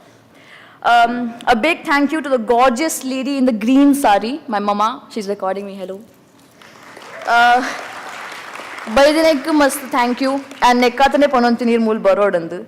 Mokli dalan patir nartai reject jor telplidalaj. Bari edde. Whatever I am and whatever I ever will be is because of this woman. Thank you, Ma. This moment would not be possible without this one individual, the unofficial 103rd member of YIF 24, Webhav. I still remember how we read about this award in the student manual in the first week, and you said, "You're getting this, bro." Maybe very weirdly so, you manifested this for me from that very moment. Thank you for pushing me to do my best, even when I did not think it would be worth it. Thank you. Of course, this award is meaningless if I do not thank my professors. I'm extremely grateful to the professors, Aniha, Karan, and the entire program team. This award means a lot to me, and I'm grateful.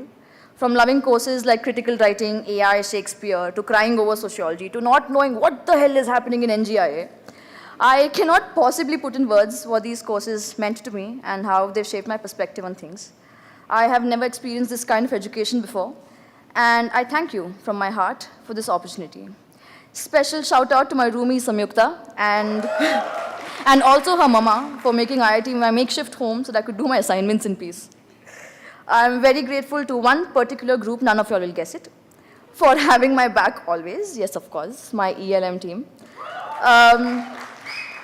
I have learned so much from you guys. I love you all, and a piece of my heart will always be with you. Finally, a massive thank you to my fellows, my fellow fellows. My learning was not limited to classrooms or courses or improving my CGPA, honestly. Each one of us brought something so unique to the table that it almost always felt like I was in a wild dream. A special shout out to my buddies wearing keffiyehs today. Thank you for not limiting the social changemaker tag to paper, but having the courage to do it in practice. I acknowledge your reason and the cause that you stand for. Before I end, I would like to reveal my personal secret behind this award. It's the Kesar Chai from Khoya Paya Dhaba in Soniland. May the wild and curious Mayavi within us always take us places to love, peace, and kindness. Congratulations, guys, we made it.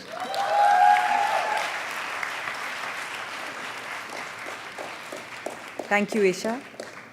The next award is the Spirit of YIF, which is given to the fellows who have gone beyond the call of duty to contribute to different aspects of life at the fellowship through their creativity, energy, and unrelenting pursuit to improve the experience of all involved in the program.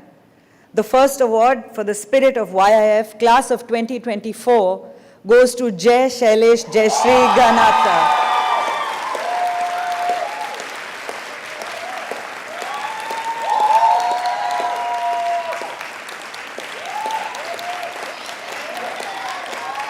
Quoting briefly from some of the many nominations received for Jai, he is one of those rare fellows about whom not a single fellow has something adverse to say.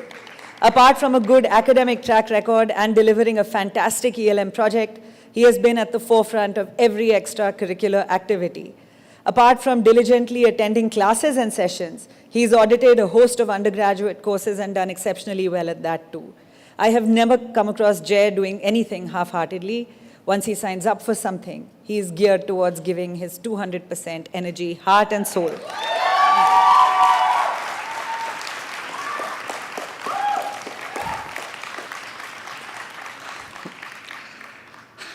I accept this honor with utmost humility and gratitude.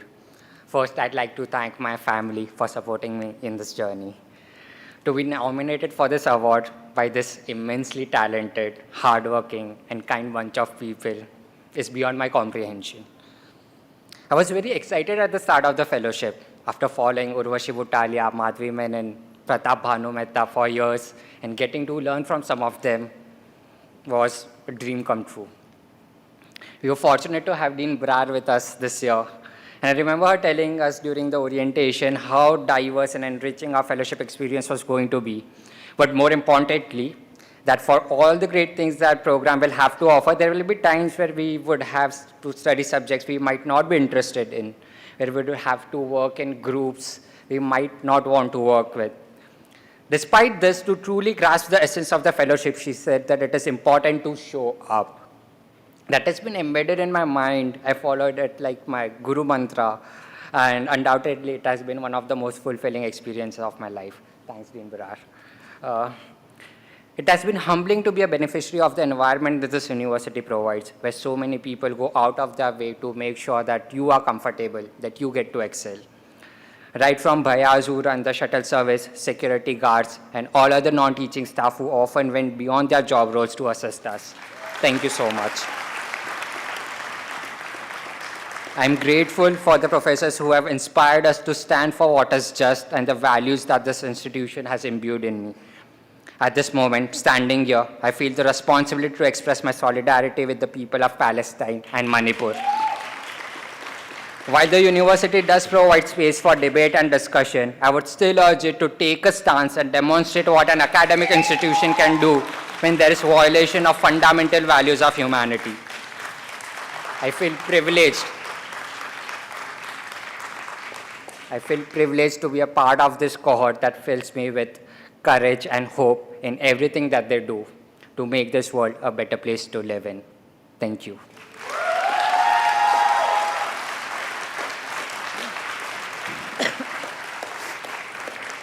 Thank you, Jay. The second fellow to win the Spirit of YIF Award is Rakshika Afle. Citing her peers, Rakshika has always gone out of her way to engage meaningfully with everyone in the batch. She was the only person who knew everybody's names within the first 2 days of the program. She has been a very active learning and engagement committee member and has initiated multiple events. She's been a friend of all and is always emotionally available to most of us. She truly strived hard to bring the cohort together and took the initiative to bring a sense of community. Congratulations, Rakshika.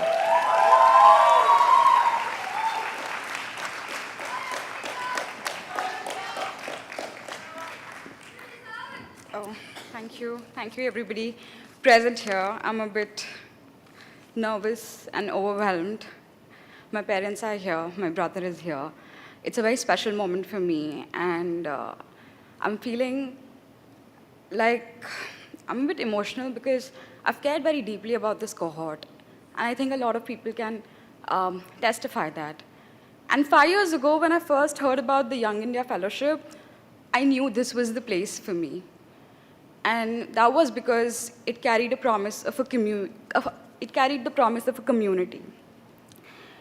Younger me would spend hours and hours contemplating what it would be like to belong to a community of 100 bright, smart, and talented individuals.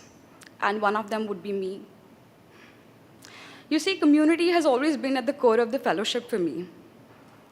As someone who often struggled to feel belong, I recognized the power of community early on. It is not that we're not special or unique as individuals, but we're so much more capable when we come together. They say it is the fellows that make the fellowship, and that is indeed true. For me, the fellowship has always been about giving first. It has been about finding community in the most unexpected places and standing in solidarity. It has been about showing up for one another through thick and thin. Even though we've had our fair share of challenges as a cohort, we have often found ways to unite for causes that matter to us. The past year has been all sorts of confusing, joyful, erratic, liberating, and full of ups and downs. Amid all this, the only source of respite has been that we're going through all this together, that we have each other, that at the end of the day, any fellow that we speak to knows exactly what we're talking about. From late-night cricket matches to musical performances in the Friends of YIF, from gathering for Garba nights to standing up for important causes, from impromptu movie screenings to celebratory dinners at the dhaba, the cohort has stood strong and firm to celebrate our collective wins and grieve our collective losses. As this year comes to an end, I want to take a moment to remind us all of the strength that lies in our hands. As individuals, we may be bright, smart, and talented, but true magic only happens when we come together. Thank you so much for nominating me. It means a lot, and the class of 2024 will always, always be close to my heart. Thank you.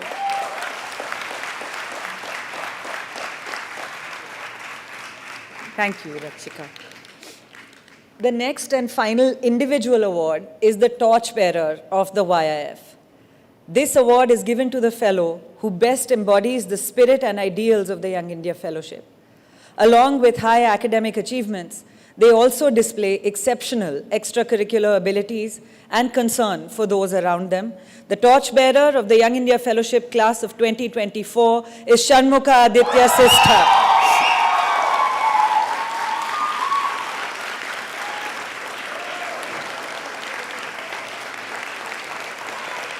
To cite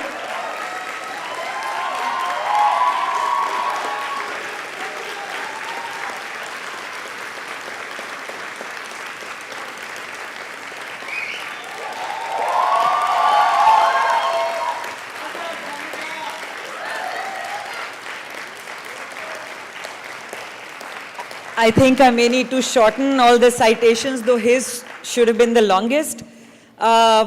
You can see how popular he is, so I'll cut the bits about how everyone loves him. But if there's one solid virtue that Aditya has, it is punctuality. He turns up 15 minutes before all classes, speaker sessions, and even for audit classes. And despite it being his first time acting, he stole the show at the Friends of YIF. He respects others' views while confidently asserting his own, and is perhaps one of the most well-read fellows in the cohort. You can always find him in the library, and he devours all the course readings. But what makes him very interesting to hang out with is his ability to share his knowledge. And he always invites people to share their pearls of wisdom whenever there is any conversation. So, Shanmukha.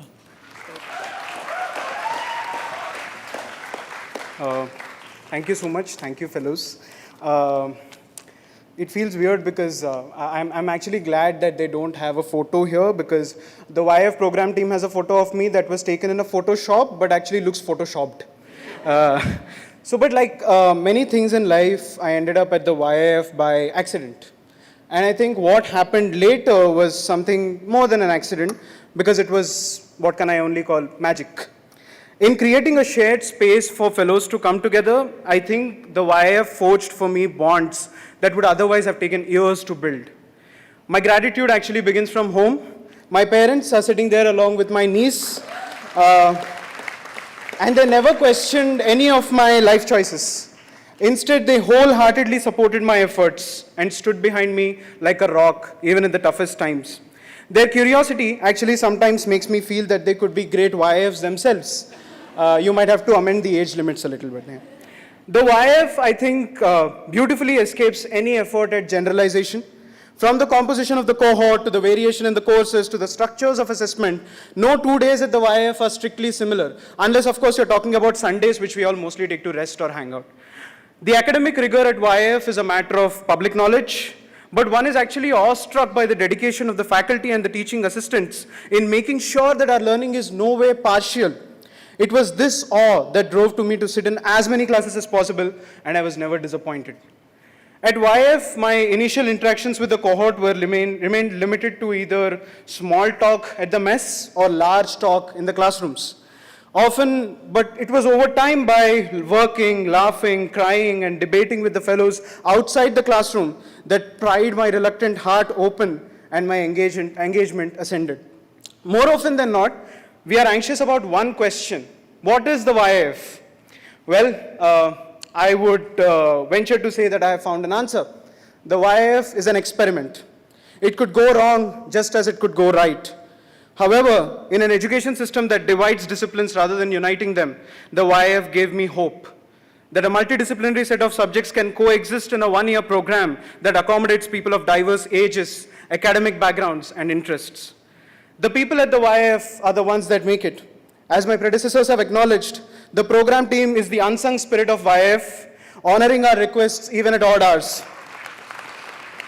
The housing, maintenance, dining, IT, sports, security, transport, and residence life departments, both here and at IIT, have not only provided great service, but have remained open to feedback, making this experience remarkable in more ways than one. The program stands on the shoulders of giants who match stratospheric ambition with point-level precision. As we move ahead, I'd like to end by twisting the internal joke that the YIF, that the fellowship never ends. It moves from one theater to another, but the show goes on. Thank you so much.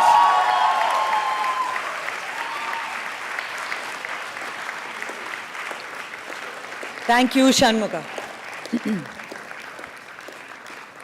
This year, in a unique departure from tradition, we have a special recognition in memory of a YIF alumna from the class of 2013, Cheshta Kochar, who lost her life in a tragic accident in London earlier this year. Known for her unbounding affection for every person she met and an unflagging energy, Cheshta's approach to life and people can be summed up in her own words: how you make others feel is your only legacy. And of course, she was saying this to Pramath as well, I think.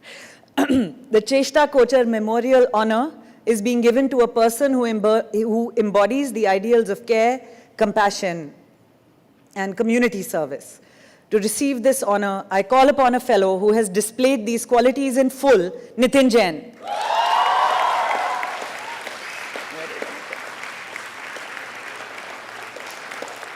Nitin's peers say that Nitin was someone who made Sonipat feel like home away from home in the very first instance one met him. He actively participated in all cohort-level activities, becoming the go-to person for everyone throughout the 10 months. Nitin always brought food for cohort members whenever he visited home. And then, during Friends of YIF, he took us to Sonipat and managed the costume department. Through his involvement with the Spread a Smile Foundation, Nitin provided valuable opportunities for social awareness within the cohort. As you can see, Nitin is a very apt honoree for this very special recognition.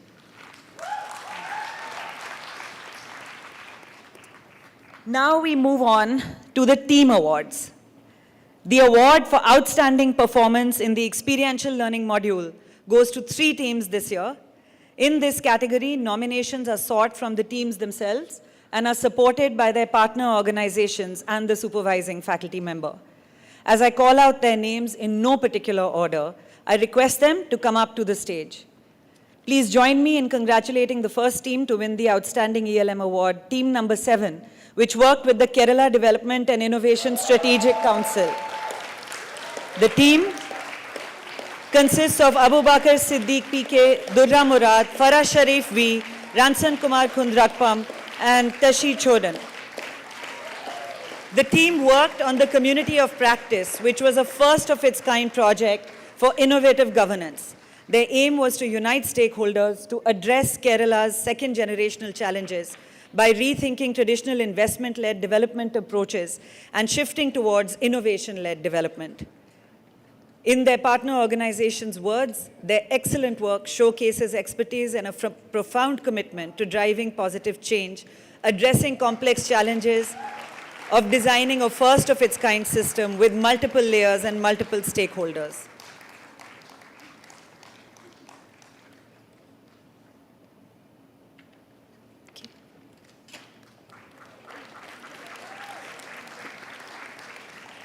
Thank you. Okay. Bye-bye.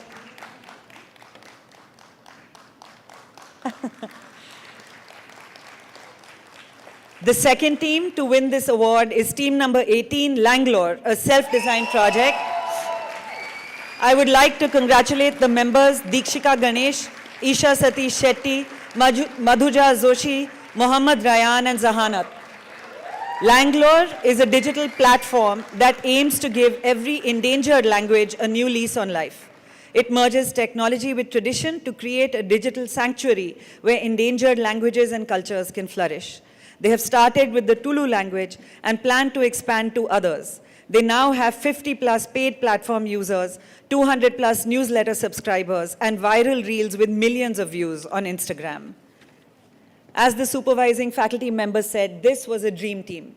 They had a promising problem statement that they validated robustly through their research, and it was great to see how immersed the team was during their field trips to Mangalore. They did an equally good job of implementing all aspects of the MVP and achieving the targeted goals, and as a bonus, they taught a few Tulu words.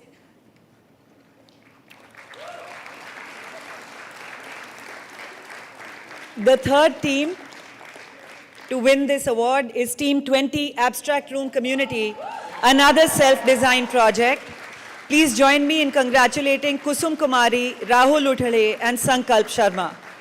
Abstract Room Community is one of India's largest online-offline communities for lovers of cinema, literature, and art in general.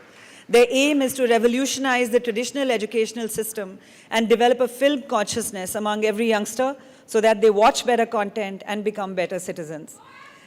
They do this through film workshops and curating relevant and socially conscious films that are customized for different age groups.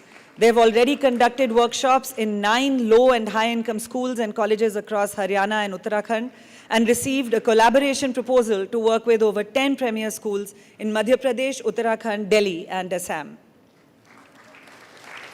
In the words of the faculty, Abstract Room really brought alive the spirit of NEP by screening thought-provoking films to engage school children in conversations around topics like gender, environment, etc. Thank you, Ms. Mutreja, for giving out the awards. While the formal awards are at an end, we would also like to make a special mention of 2 other teams for their exceptional work in the ELM. First, we'd like to recognize ELM Team 1, which worked with the Chief Minister's Good Governance Program in Haryana and includes Kamya Arya, Muskan Saxena, Nene Onyedi Ebizem, Nitin Jain, and Suhas Vigna Rajapila. The team worked on Project Sehat to devise a strategy to decrease disease load of anemia and refractive error while also raising awareness about it. Finally, we'd like to recognize the efforts put forth by Team 14, working with Ashoka University's Schools of Specialized Excellence, including Murli Krishna Chidurala, Jyoti Markam, Muntahar Al-Muzaffar, Anushri Singh, and Vasundhara Panghal. The team worked on deploying a skill-based curriculum with a focus on socio-emotional learning in the schools of specialized excellence. I congratulate all the winners and those who received a special mention in this category. Even though only a few individuals and teams have won awards, many fellows have contributed to the spirit and ideals of the fellowship throughout the year, including the resident assistants and those who served on various fellows committees. We wish them well in the journey ahead. In conclusion, and in keeping with the tradition of previous years, the fellows have made a film that looks back at the significance of the YIF for them. I present the final film by the class of 2024.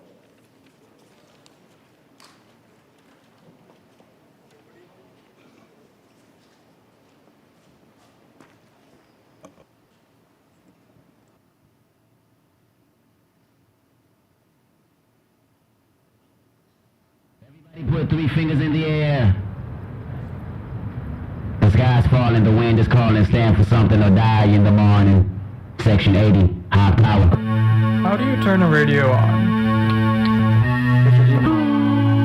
Where's the switch?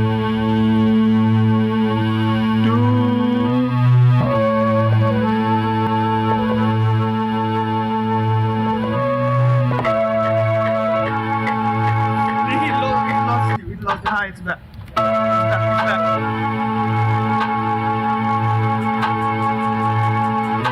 Wait, hold up. Let's slow down before we speed up.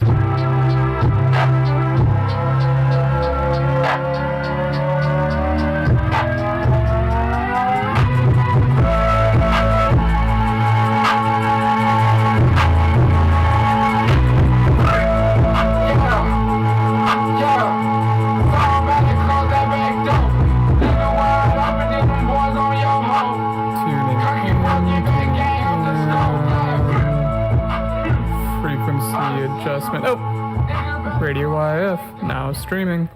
So one thing that I've thought about a lot is how, although courses at the YIF sometimes may seem fleeting, they've given me the vocabulary to think about, to articulate things that I have been thinking about for a very long time. So they were ideas, very nebulous ideas that did not really have much definition and shape. But what the courses at the YIF have helped me do is, like I said, helped me articulate and place these, in the tapestry of, culture, society, whatever. So it makes you it helps you make sense of the world at large. That's great, it's already done. That's the greatest first thing ever. I have.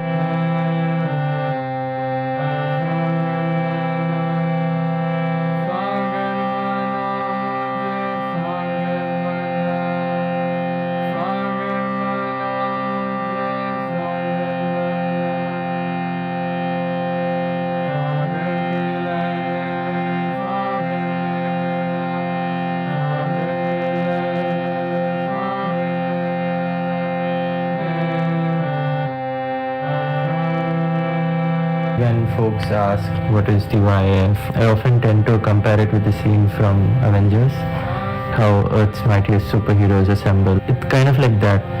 That feeling happened in statistics when all of us were singing the Lord of the Rings song.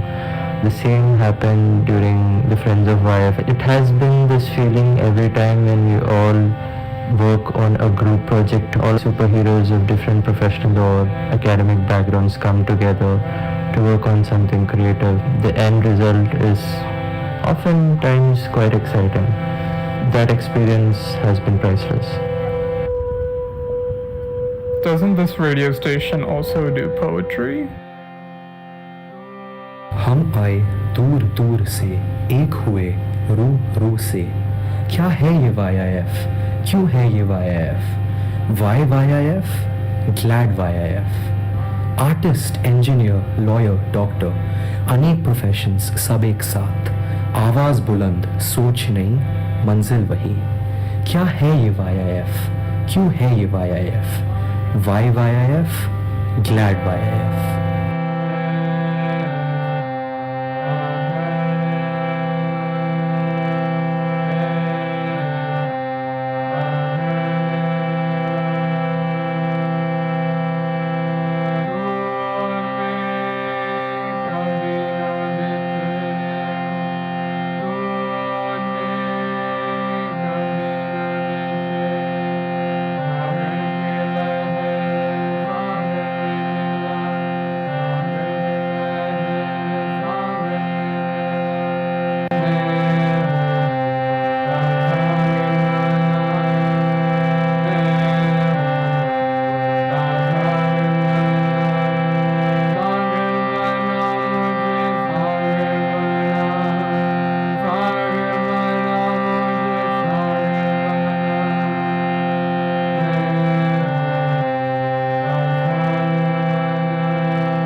Thank you for bringing the radio out, Shaquille. It brought back some nice memories.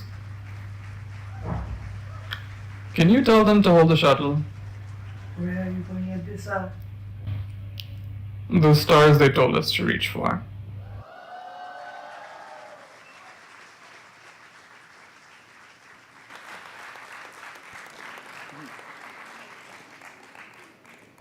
Another round of applause for the fellows.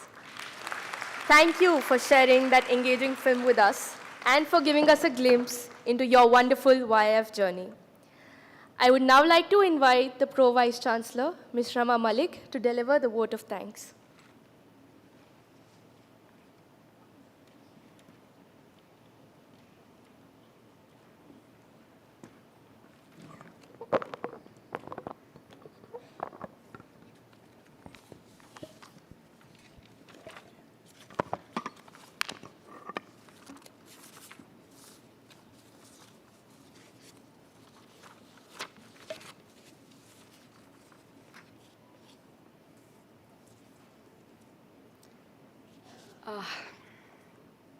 So it's an emotionally charged environment.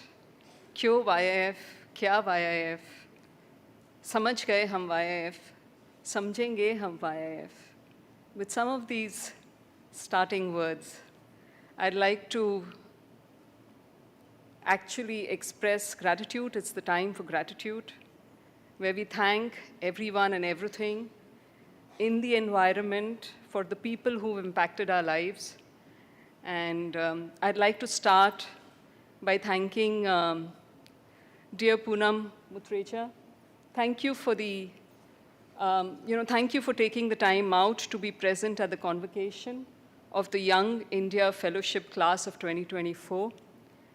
It was an absolute delight and honor to be in your midst as one of India's finest leaders, senior individuals from the development sector. Your contributions have been immense, and your presence and address today has certainly inspired our graduates to strive for excellence in their chosen fields. The lessons that you shared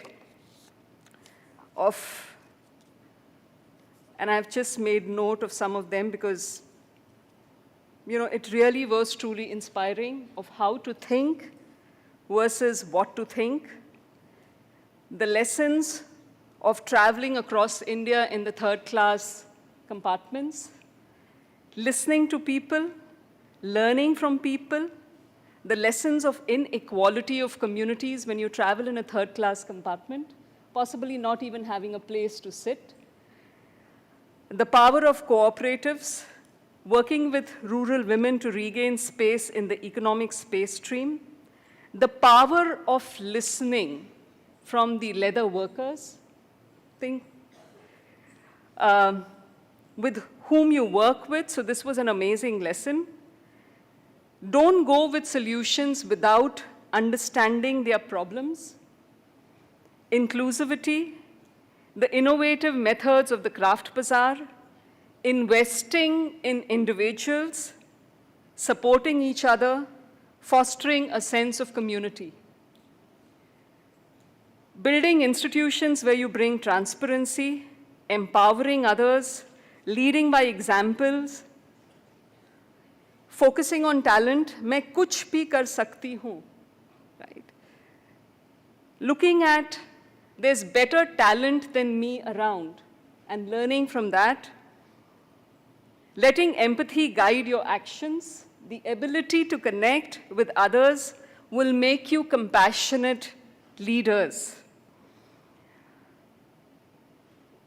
The lessons from failure, after every fall, I try again. And that is so profound. Thank you. The universe conspires to find solutions, channelizing the energy of the 200 million youngsters. All solutions are within you. Tremendous opportunity from technology to drive betterment of communities, creating a gender-equal society, policies that advocate gender-equal societies, and I guess Desh badlega jab mard badlega. Right? I think that itself is a very, very profound thing. Being the mother of a boy, that's what, I think that's critical, because as women, as mothers, just teaching that to our sons is a very important thing. Respect, valuing others. Every solution has a problem, and I can go on because all of this was just so wonderful. So thank you for these learnings. Today is a big moment for the graduating fellows. And by the way, I mean, I'm charged with energy over here, a bit emotional as well. Congratulations to each and every one of you. Well done and richly deserved. Look around. Soak in this very moment. You'll be capturing a lot of pictures, and probably you've done that. We saw that. Make sure you create memories for a lifetime as you embark on your next adventure. There's an amazing life that awaits you. You're entering a world that's brimming with exciting opportunities and ideas. Do what you really, really love. And don't stop until you get what you love, what you really care for. Go forth, make a dent, and change the world. That will be Ashoka's biggest reward. May success follow you all your way. To all parents, friends, and family members in the audience and in spirit, thank you for your presence and making the day memorable.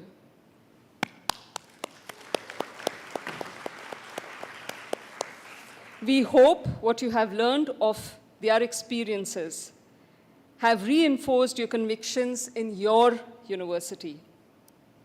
A big thank you to all the faculty who have taught and inspired the fellows, mentors who've guided them, the ELM partners and other guests who have enriched their year at the YIF.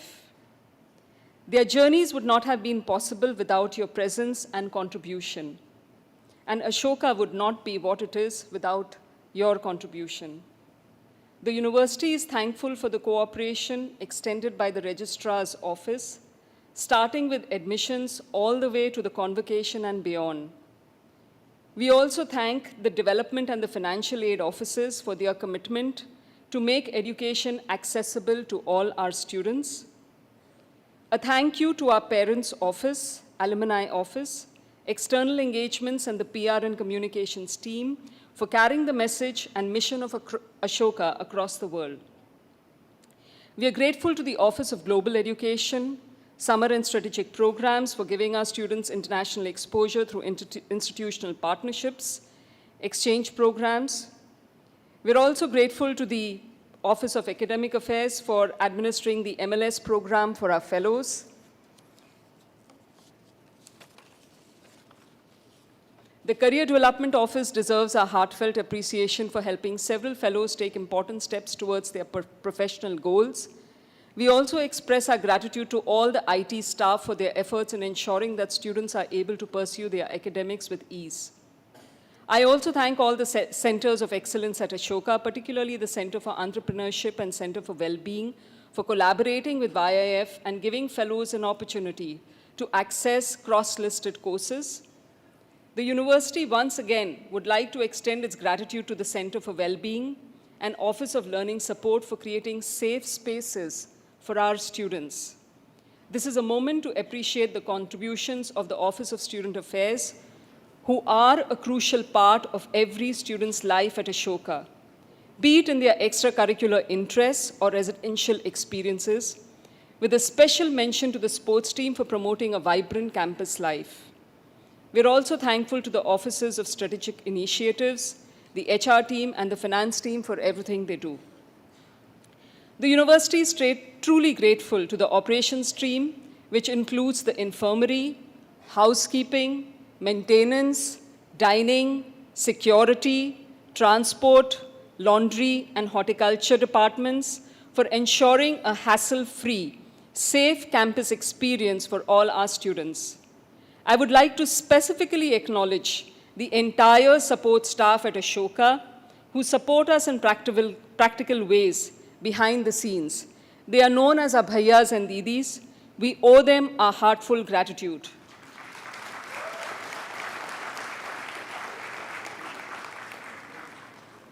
उन सब के लिए बहुत बहुत धन्यवाद. We also want to specifically thank the IIT staff and the warden for working closely with the fellows on their residential experiences. Our heartfelt appreciation to the teams that have worked to put together today's convocation. The logistics of executing this must have kept you up for several nights. Well done.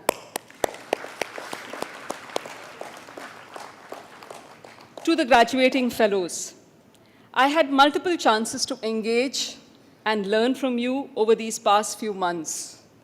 Your talented energy has made this campus vibrant, and your presence will be missed. But you have completed the first year of your lifelong journey as Young India Fellows. Come back and support the university that has nurtured you. Mentor and assist future batches of students. They will need your experience and wisdom. My sincere thanks to Chancellor Mukherjee, Vice Chancellor Raichaudhuri for their inspiring leadership.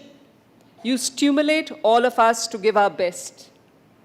Thanks to all the deans, senior administrators, faculty, and all our esteemed guests for making this day successful and memorable.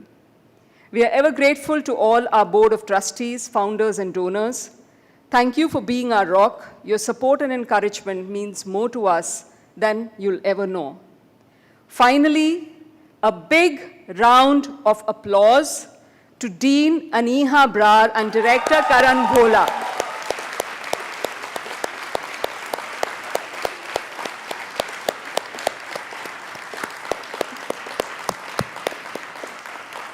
A bigger round of applause goes to the members of the YIF team. Please rise as I call your name. Kalpana, Rakesh, Chiranjit, Varsha, Anuja, Naina, Shruti, Shahambare, Akash, Sudhir, Mahima, Saman, Tejaswini, Somnath, and Nidhi for having steered the program through its year-long journey. You have played a critical role in all aspects of life at the program, and we are truly grateful for your sustained efforts. I'm certain that you all will continue to raise the bar higher and make YIF more aspirational and transformational in the years to come. Thank you. I now request Vice Chancellor Shaumak Raichaudhuri to hand a small token of our gratitude to the Chief Guest Poonam Mutrecha.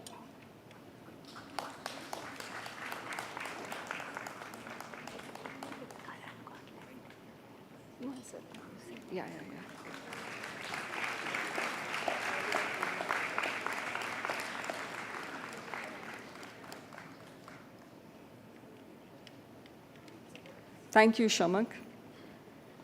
I would like to acknowledge Karan, who's our program manager. For one important and last thank you, I invite Pramath back.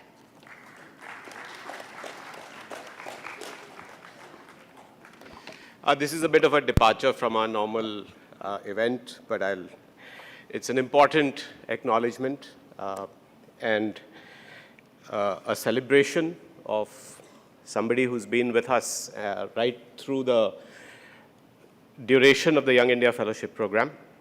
I want to start by reading out an email. This email is from 15th December 2010. 15th December 2010. So that's almost 15 years ago. Dear Sanjeev, I'm working with Pramath Sinha on the Young India Fellowship, and I'm mailing with regard to the course that you've agreed to teach for the same. I believe that you'd be able to come down for 4.5 weeks in December, and since our 5th semester starts and so on, would it suit you to come for those dates? We are also in the process of getting our website up and running, so I'm mailing you the same. for the same. I'd be grateful if you could send us following so that we can put it up: a high-resolution photograph, a 150-word summary of your course content, a link to a site of your own bio so that we can put that up as well. Thank you for your time. Do let me know if you have any further queries. I look forward to hearing from you. Regards, Aniha Brar.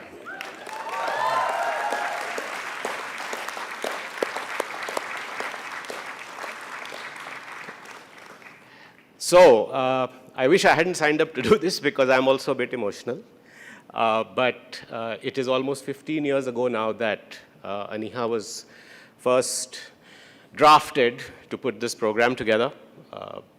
I had gotten to know her a few months before on a trip to Dehradun. Actually, I was much better friends with her daughter, who's here. And here you should be very proud of your mom today. I invited Aniha to work with me. I used to run a media company. I don't remember what we hired you for, really. But she used to sit right behind me, and I used to be working on the fellowship program. And honestly, as all of you know, I don't know the L of liberal arts because I'm a techie and I set up a business school. What do I know about liberal arts? Till she sort of quietly started to volunteer that having been to college, the famous college in Delhi, she understood the lingo a little bit better, so I drafted her to help me out. And she literally started out sending these emails for me. Because I would talk to people like Mekhla and Shiv and then ask Aniha, can you please help me follow up with these people? Because, there's so much work required to just deal with the logistics. Honestly, she still does that, I think. But I could go on with stories about Aniha. She then went on to teach in the program a couple of years later. She was leading the writing course, I think 2 years, including Karan's batch. Karan survived. Then joined Ashoka, I think in the communications office. We are still trying to fix our communications because we lost her very quickly to the Young India Fellowship. I think she started out from some designation, fancy designation like assistant director or deputy or something like assistant dean, yeah, the glorified position of assistant dean, became deputy dean, and then a couple of years ago became Dean Brar, which is what we all call her fondly these days, interestingly occupying the same position that I occupied in 2010 when we started the program. As some of you know, the reason we are doing this is because Aniha has decided to explore other opportunities. I think we've just exhausted her out. You all have. So the guilt is on you. No, jokes apart, this program would not be what it is without her. I think her attention to excellence. Yes, we should give her a big hand.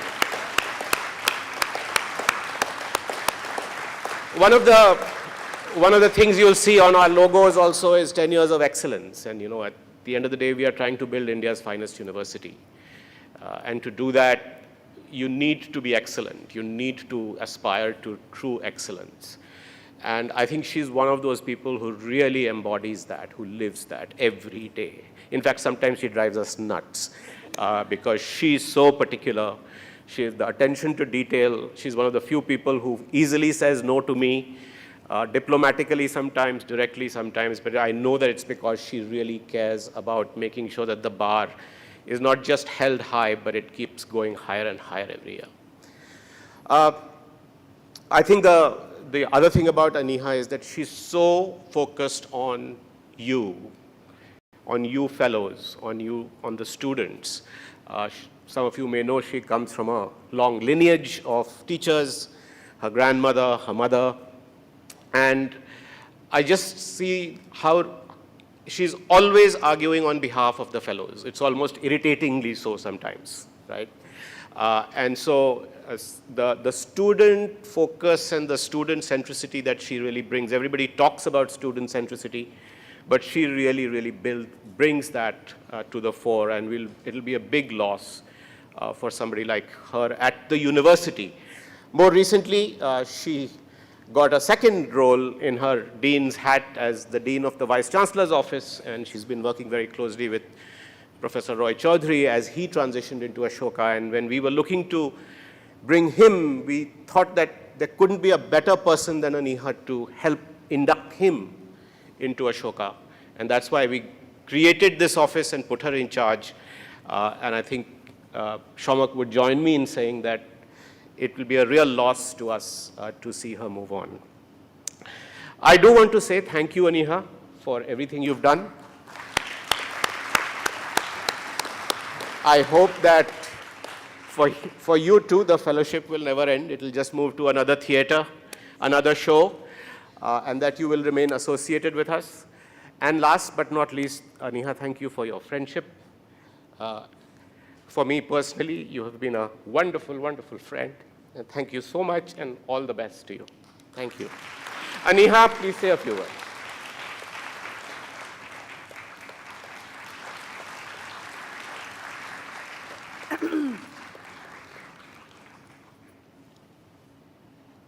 Thank you, Pramath, for the very, very kind, slightly embarrassing, and frankly, very, very humbling words. I honestly am not sure I deserve them.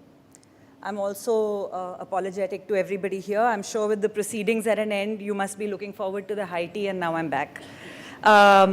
Thank you to Ms. Mutreja and everyone in this hall for their patience. I'll try and speak really fast. This is one of the most difficult acts of public speaking yet for me. I've been wondering what one says on such an occasion and whether to speak as a former teacher, as a dean of the YIF, as an administrator. And as I think back over the last decade or so, I realize that my journey has mostly been that of a student and a learner. And that's what I'd like to share with you, because I didn't come trained for any of this. When you're part of the founding team of an institution, you have the great good fortune of working with almost everybody to a greater or lesser extent. And it would be impossible to name every person or mention every significant occasion. This would be an even longer speech if I did that. So I ask for forgiveness in advance from all those that I'm unable to mention today. The words Ashoka and Young India Fellowship first fell on my ears, as Pramath highlighted, when I was working with him on a completely different project about 14, 15 years ago, and it was a publication, Pramath, since you couldn't remember what that was. The snatches of conversation I heard and the people involved in these conversations were very intriguing. And I found myself asking questions like, what are you working on? Or how will this all come together? And where are you going to set this up? And who teaches leadership? And so began the first steps into an ever-deepening engagement, which has now culminated in this moment. Sometimes one's curiosity and the willingness to be nosy can lead one down wonderful paths. It is well known that Ashoka University has been built through one of the largest acts of collective public philanthropy in India, and the financial contributions of the founders are critical and much appreciated. However, what I noticed was that beyond collective philanthropy, this was also an exercise in collective imagination. Working with the initial core group of founders showed me the power of such an imagination, especially when people of great individual accomplishments come together. They can be tough taskmasters and constantly push one to always do more and reach higher. But they have worked hard themselves at so much of what makes this university. Inviting others into the Ashoka project, acquiring land, putting up buildings, supporting students, and staying connected with alumni, opening up their vast networks for us to engage with, and providing quiet support to student initiatives and startups. Among all the founders that I'm deeply grateful to, Pramath Sinha and Vineet Gupta, a personal note of thanks from me. For your time and your efforts and for guiding me through all these years. It has been an honor to have worked closely with all the Vice Chancellors as they brought their immense learning, their understanding of research, and their stewardship of a young university to bear. It is no surprise that they are also exceptional teachers, and it remains a source of delight to me that each of them has taught at the Young India Fellowship, and for all 13 years in Professor Mukherjee's case. It is fitting that on the stage behind me today are Professors Mukherjee and Roy Chaudhary, my first boss and my most recent. Every interaction and conversation with them has opened up a world of learning, a nugget of philosophy, or a scientific approach to the larger questions of life, when they and I were not dealing with the endless stream of queries that running a university entails, that is. I would also like to acknowledge in absentia Professor Malavika Sarkar's mentorship, as she provided daily lessons in women's leadership to those of us who worked with her. It's rare to be in a professional space where you can learn something about almost any topic under the sun. A multidisciplinary liberal arts institution is one such place, and it has brought together such a vast and wonderful group of faculty. Through their courses and their willingness to always engage in meaty debates, I have learned about agriculture, internet culture, Milton, Kabir, economy, liberalism, totalitarianism, AI, group dynamics, writing programs. The list is endless. I've been jealous of the fellows for all that they can engage with in 1 year. More than this, I learned that meaningful education takes place when both the head and heart are involved. And this was never more in evidence than when the pandemic hit and disrupted everything. In that moment, faculty members stepped up to share worldwide best practices for teaching online, thanks Shiv, adapted courses and models of assessment, sent voice notes to explain concepts, and worked with students who had practically no access to the internet by allowing them to submit photographs of handwritten assignments. And they did all of this in the very short window of time that the YIF gave them. My respect and my affection to them for not only being quintessential teachers, but also partnering with me in good times and bad. Thank you. They say teamwork makes the dream work, and since all dreams need physical shape and form, my comrades in arms in the administration have been the ones to turn imagination into reality. When I came to work in the Ashoka campus, it had one admin building, one academic block, no real shuttle service, no food outlets, and an unfinished student hostel as fellows stayed in off-campus housing temporarily. It was very temporary. As you walk past the multiple halls of residence, dining areas, outlets, libraries, and classrooms today, you can see just how far we have come. The pro-vice chancellors have had the unenviable job of taking on all these areas, from fundraising to admissions to personnel and student affairs. To Venkat, who has been doing this as long as me, and Rama, my thanks.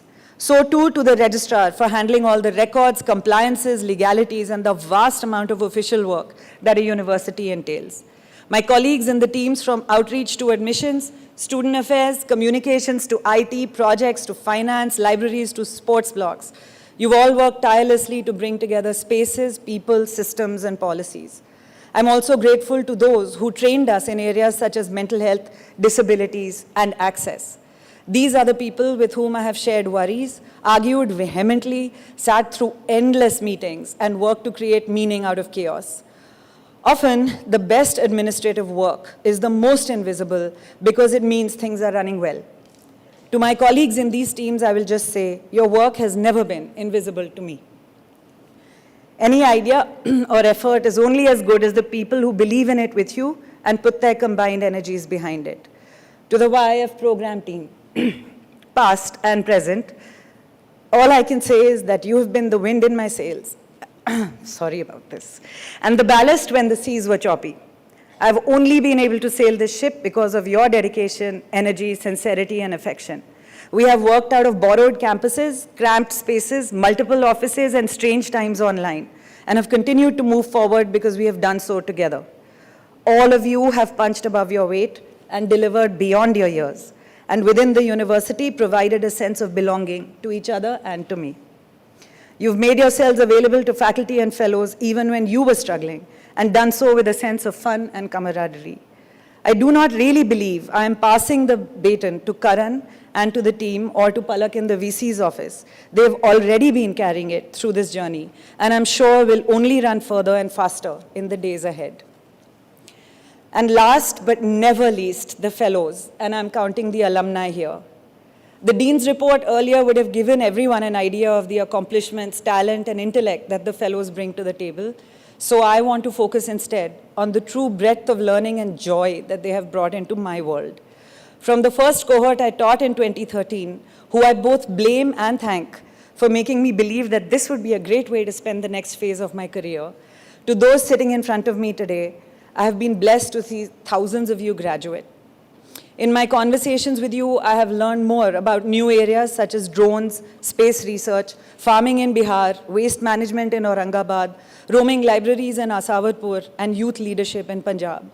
I have watched one batch set up a langar for every single person on campus to eat at, giving the kitchen staff a day off. Fellows have exposed me to poetry in Urdu, Kashmiri, and Bangla, and given lessons in mandala art and installation art, and memorably even given me guitar lessons for a few weeks till I could play Happy Birthday for my daughter. They have widened my vocabulary by teaching me words such as pavam, kattaikut, and the correct way to pronounce puran poi. Did I get that?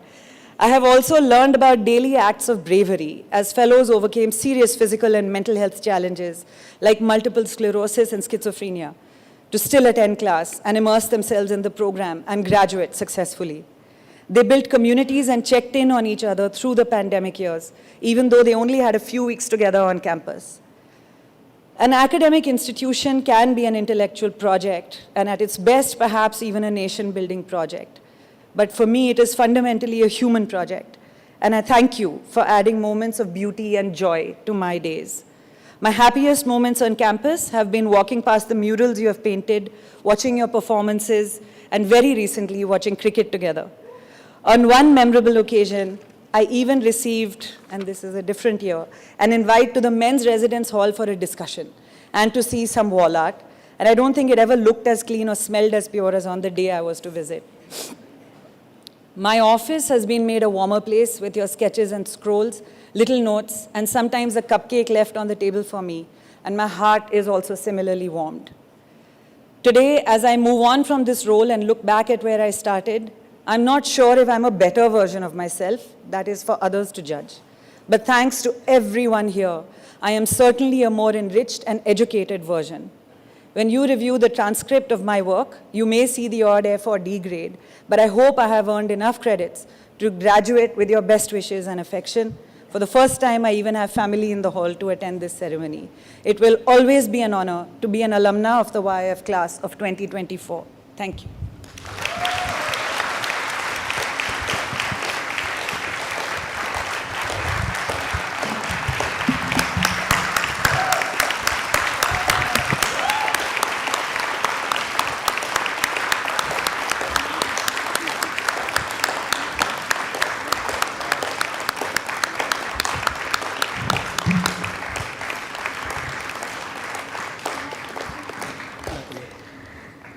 Thank you, Dean Brar, for your heartfelt reflections.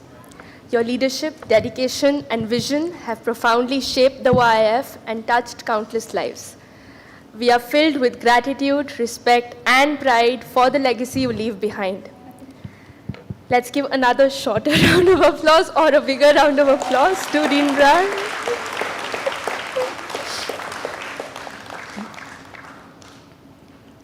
We shall now rise for the national anthem. Leading us with their heartfelt rendition, we have Balaji Chitra Ramakrishnan, Bhargav Ram Reddy Are, Sangichetti Kumar, Maitrey Arwari, Meher, Murli Krishna Chidurala, and Pooja Yashodhari. May I please request everyone to rise?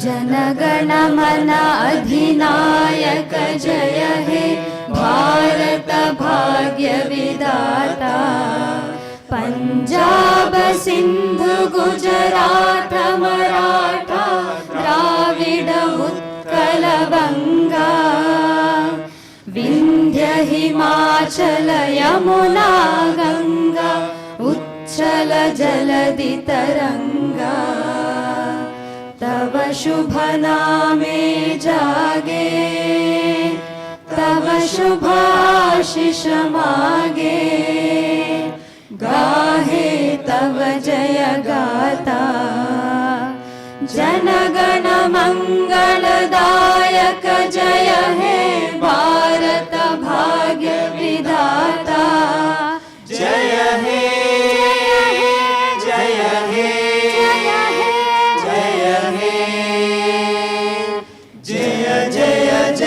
जय हे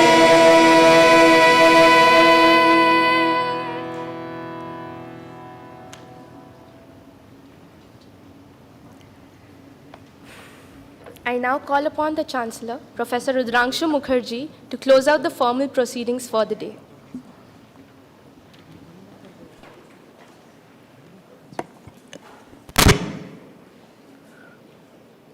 I began the convocation on a very solemn note. The solemnities are over. Be cheerful, ladies and gentlemen. This convocation is now at an end. Thank you, Professor Mukherjee. Congratulations to the YIF class of 2024. Let us have a huge round of applause for the fellows.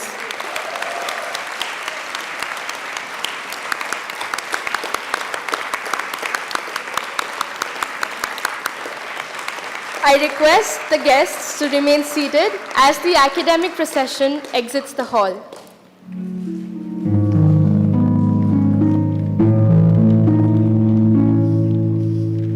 Thank you, Professor.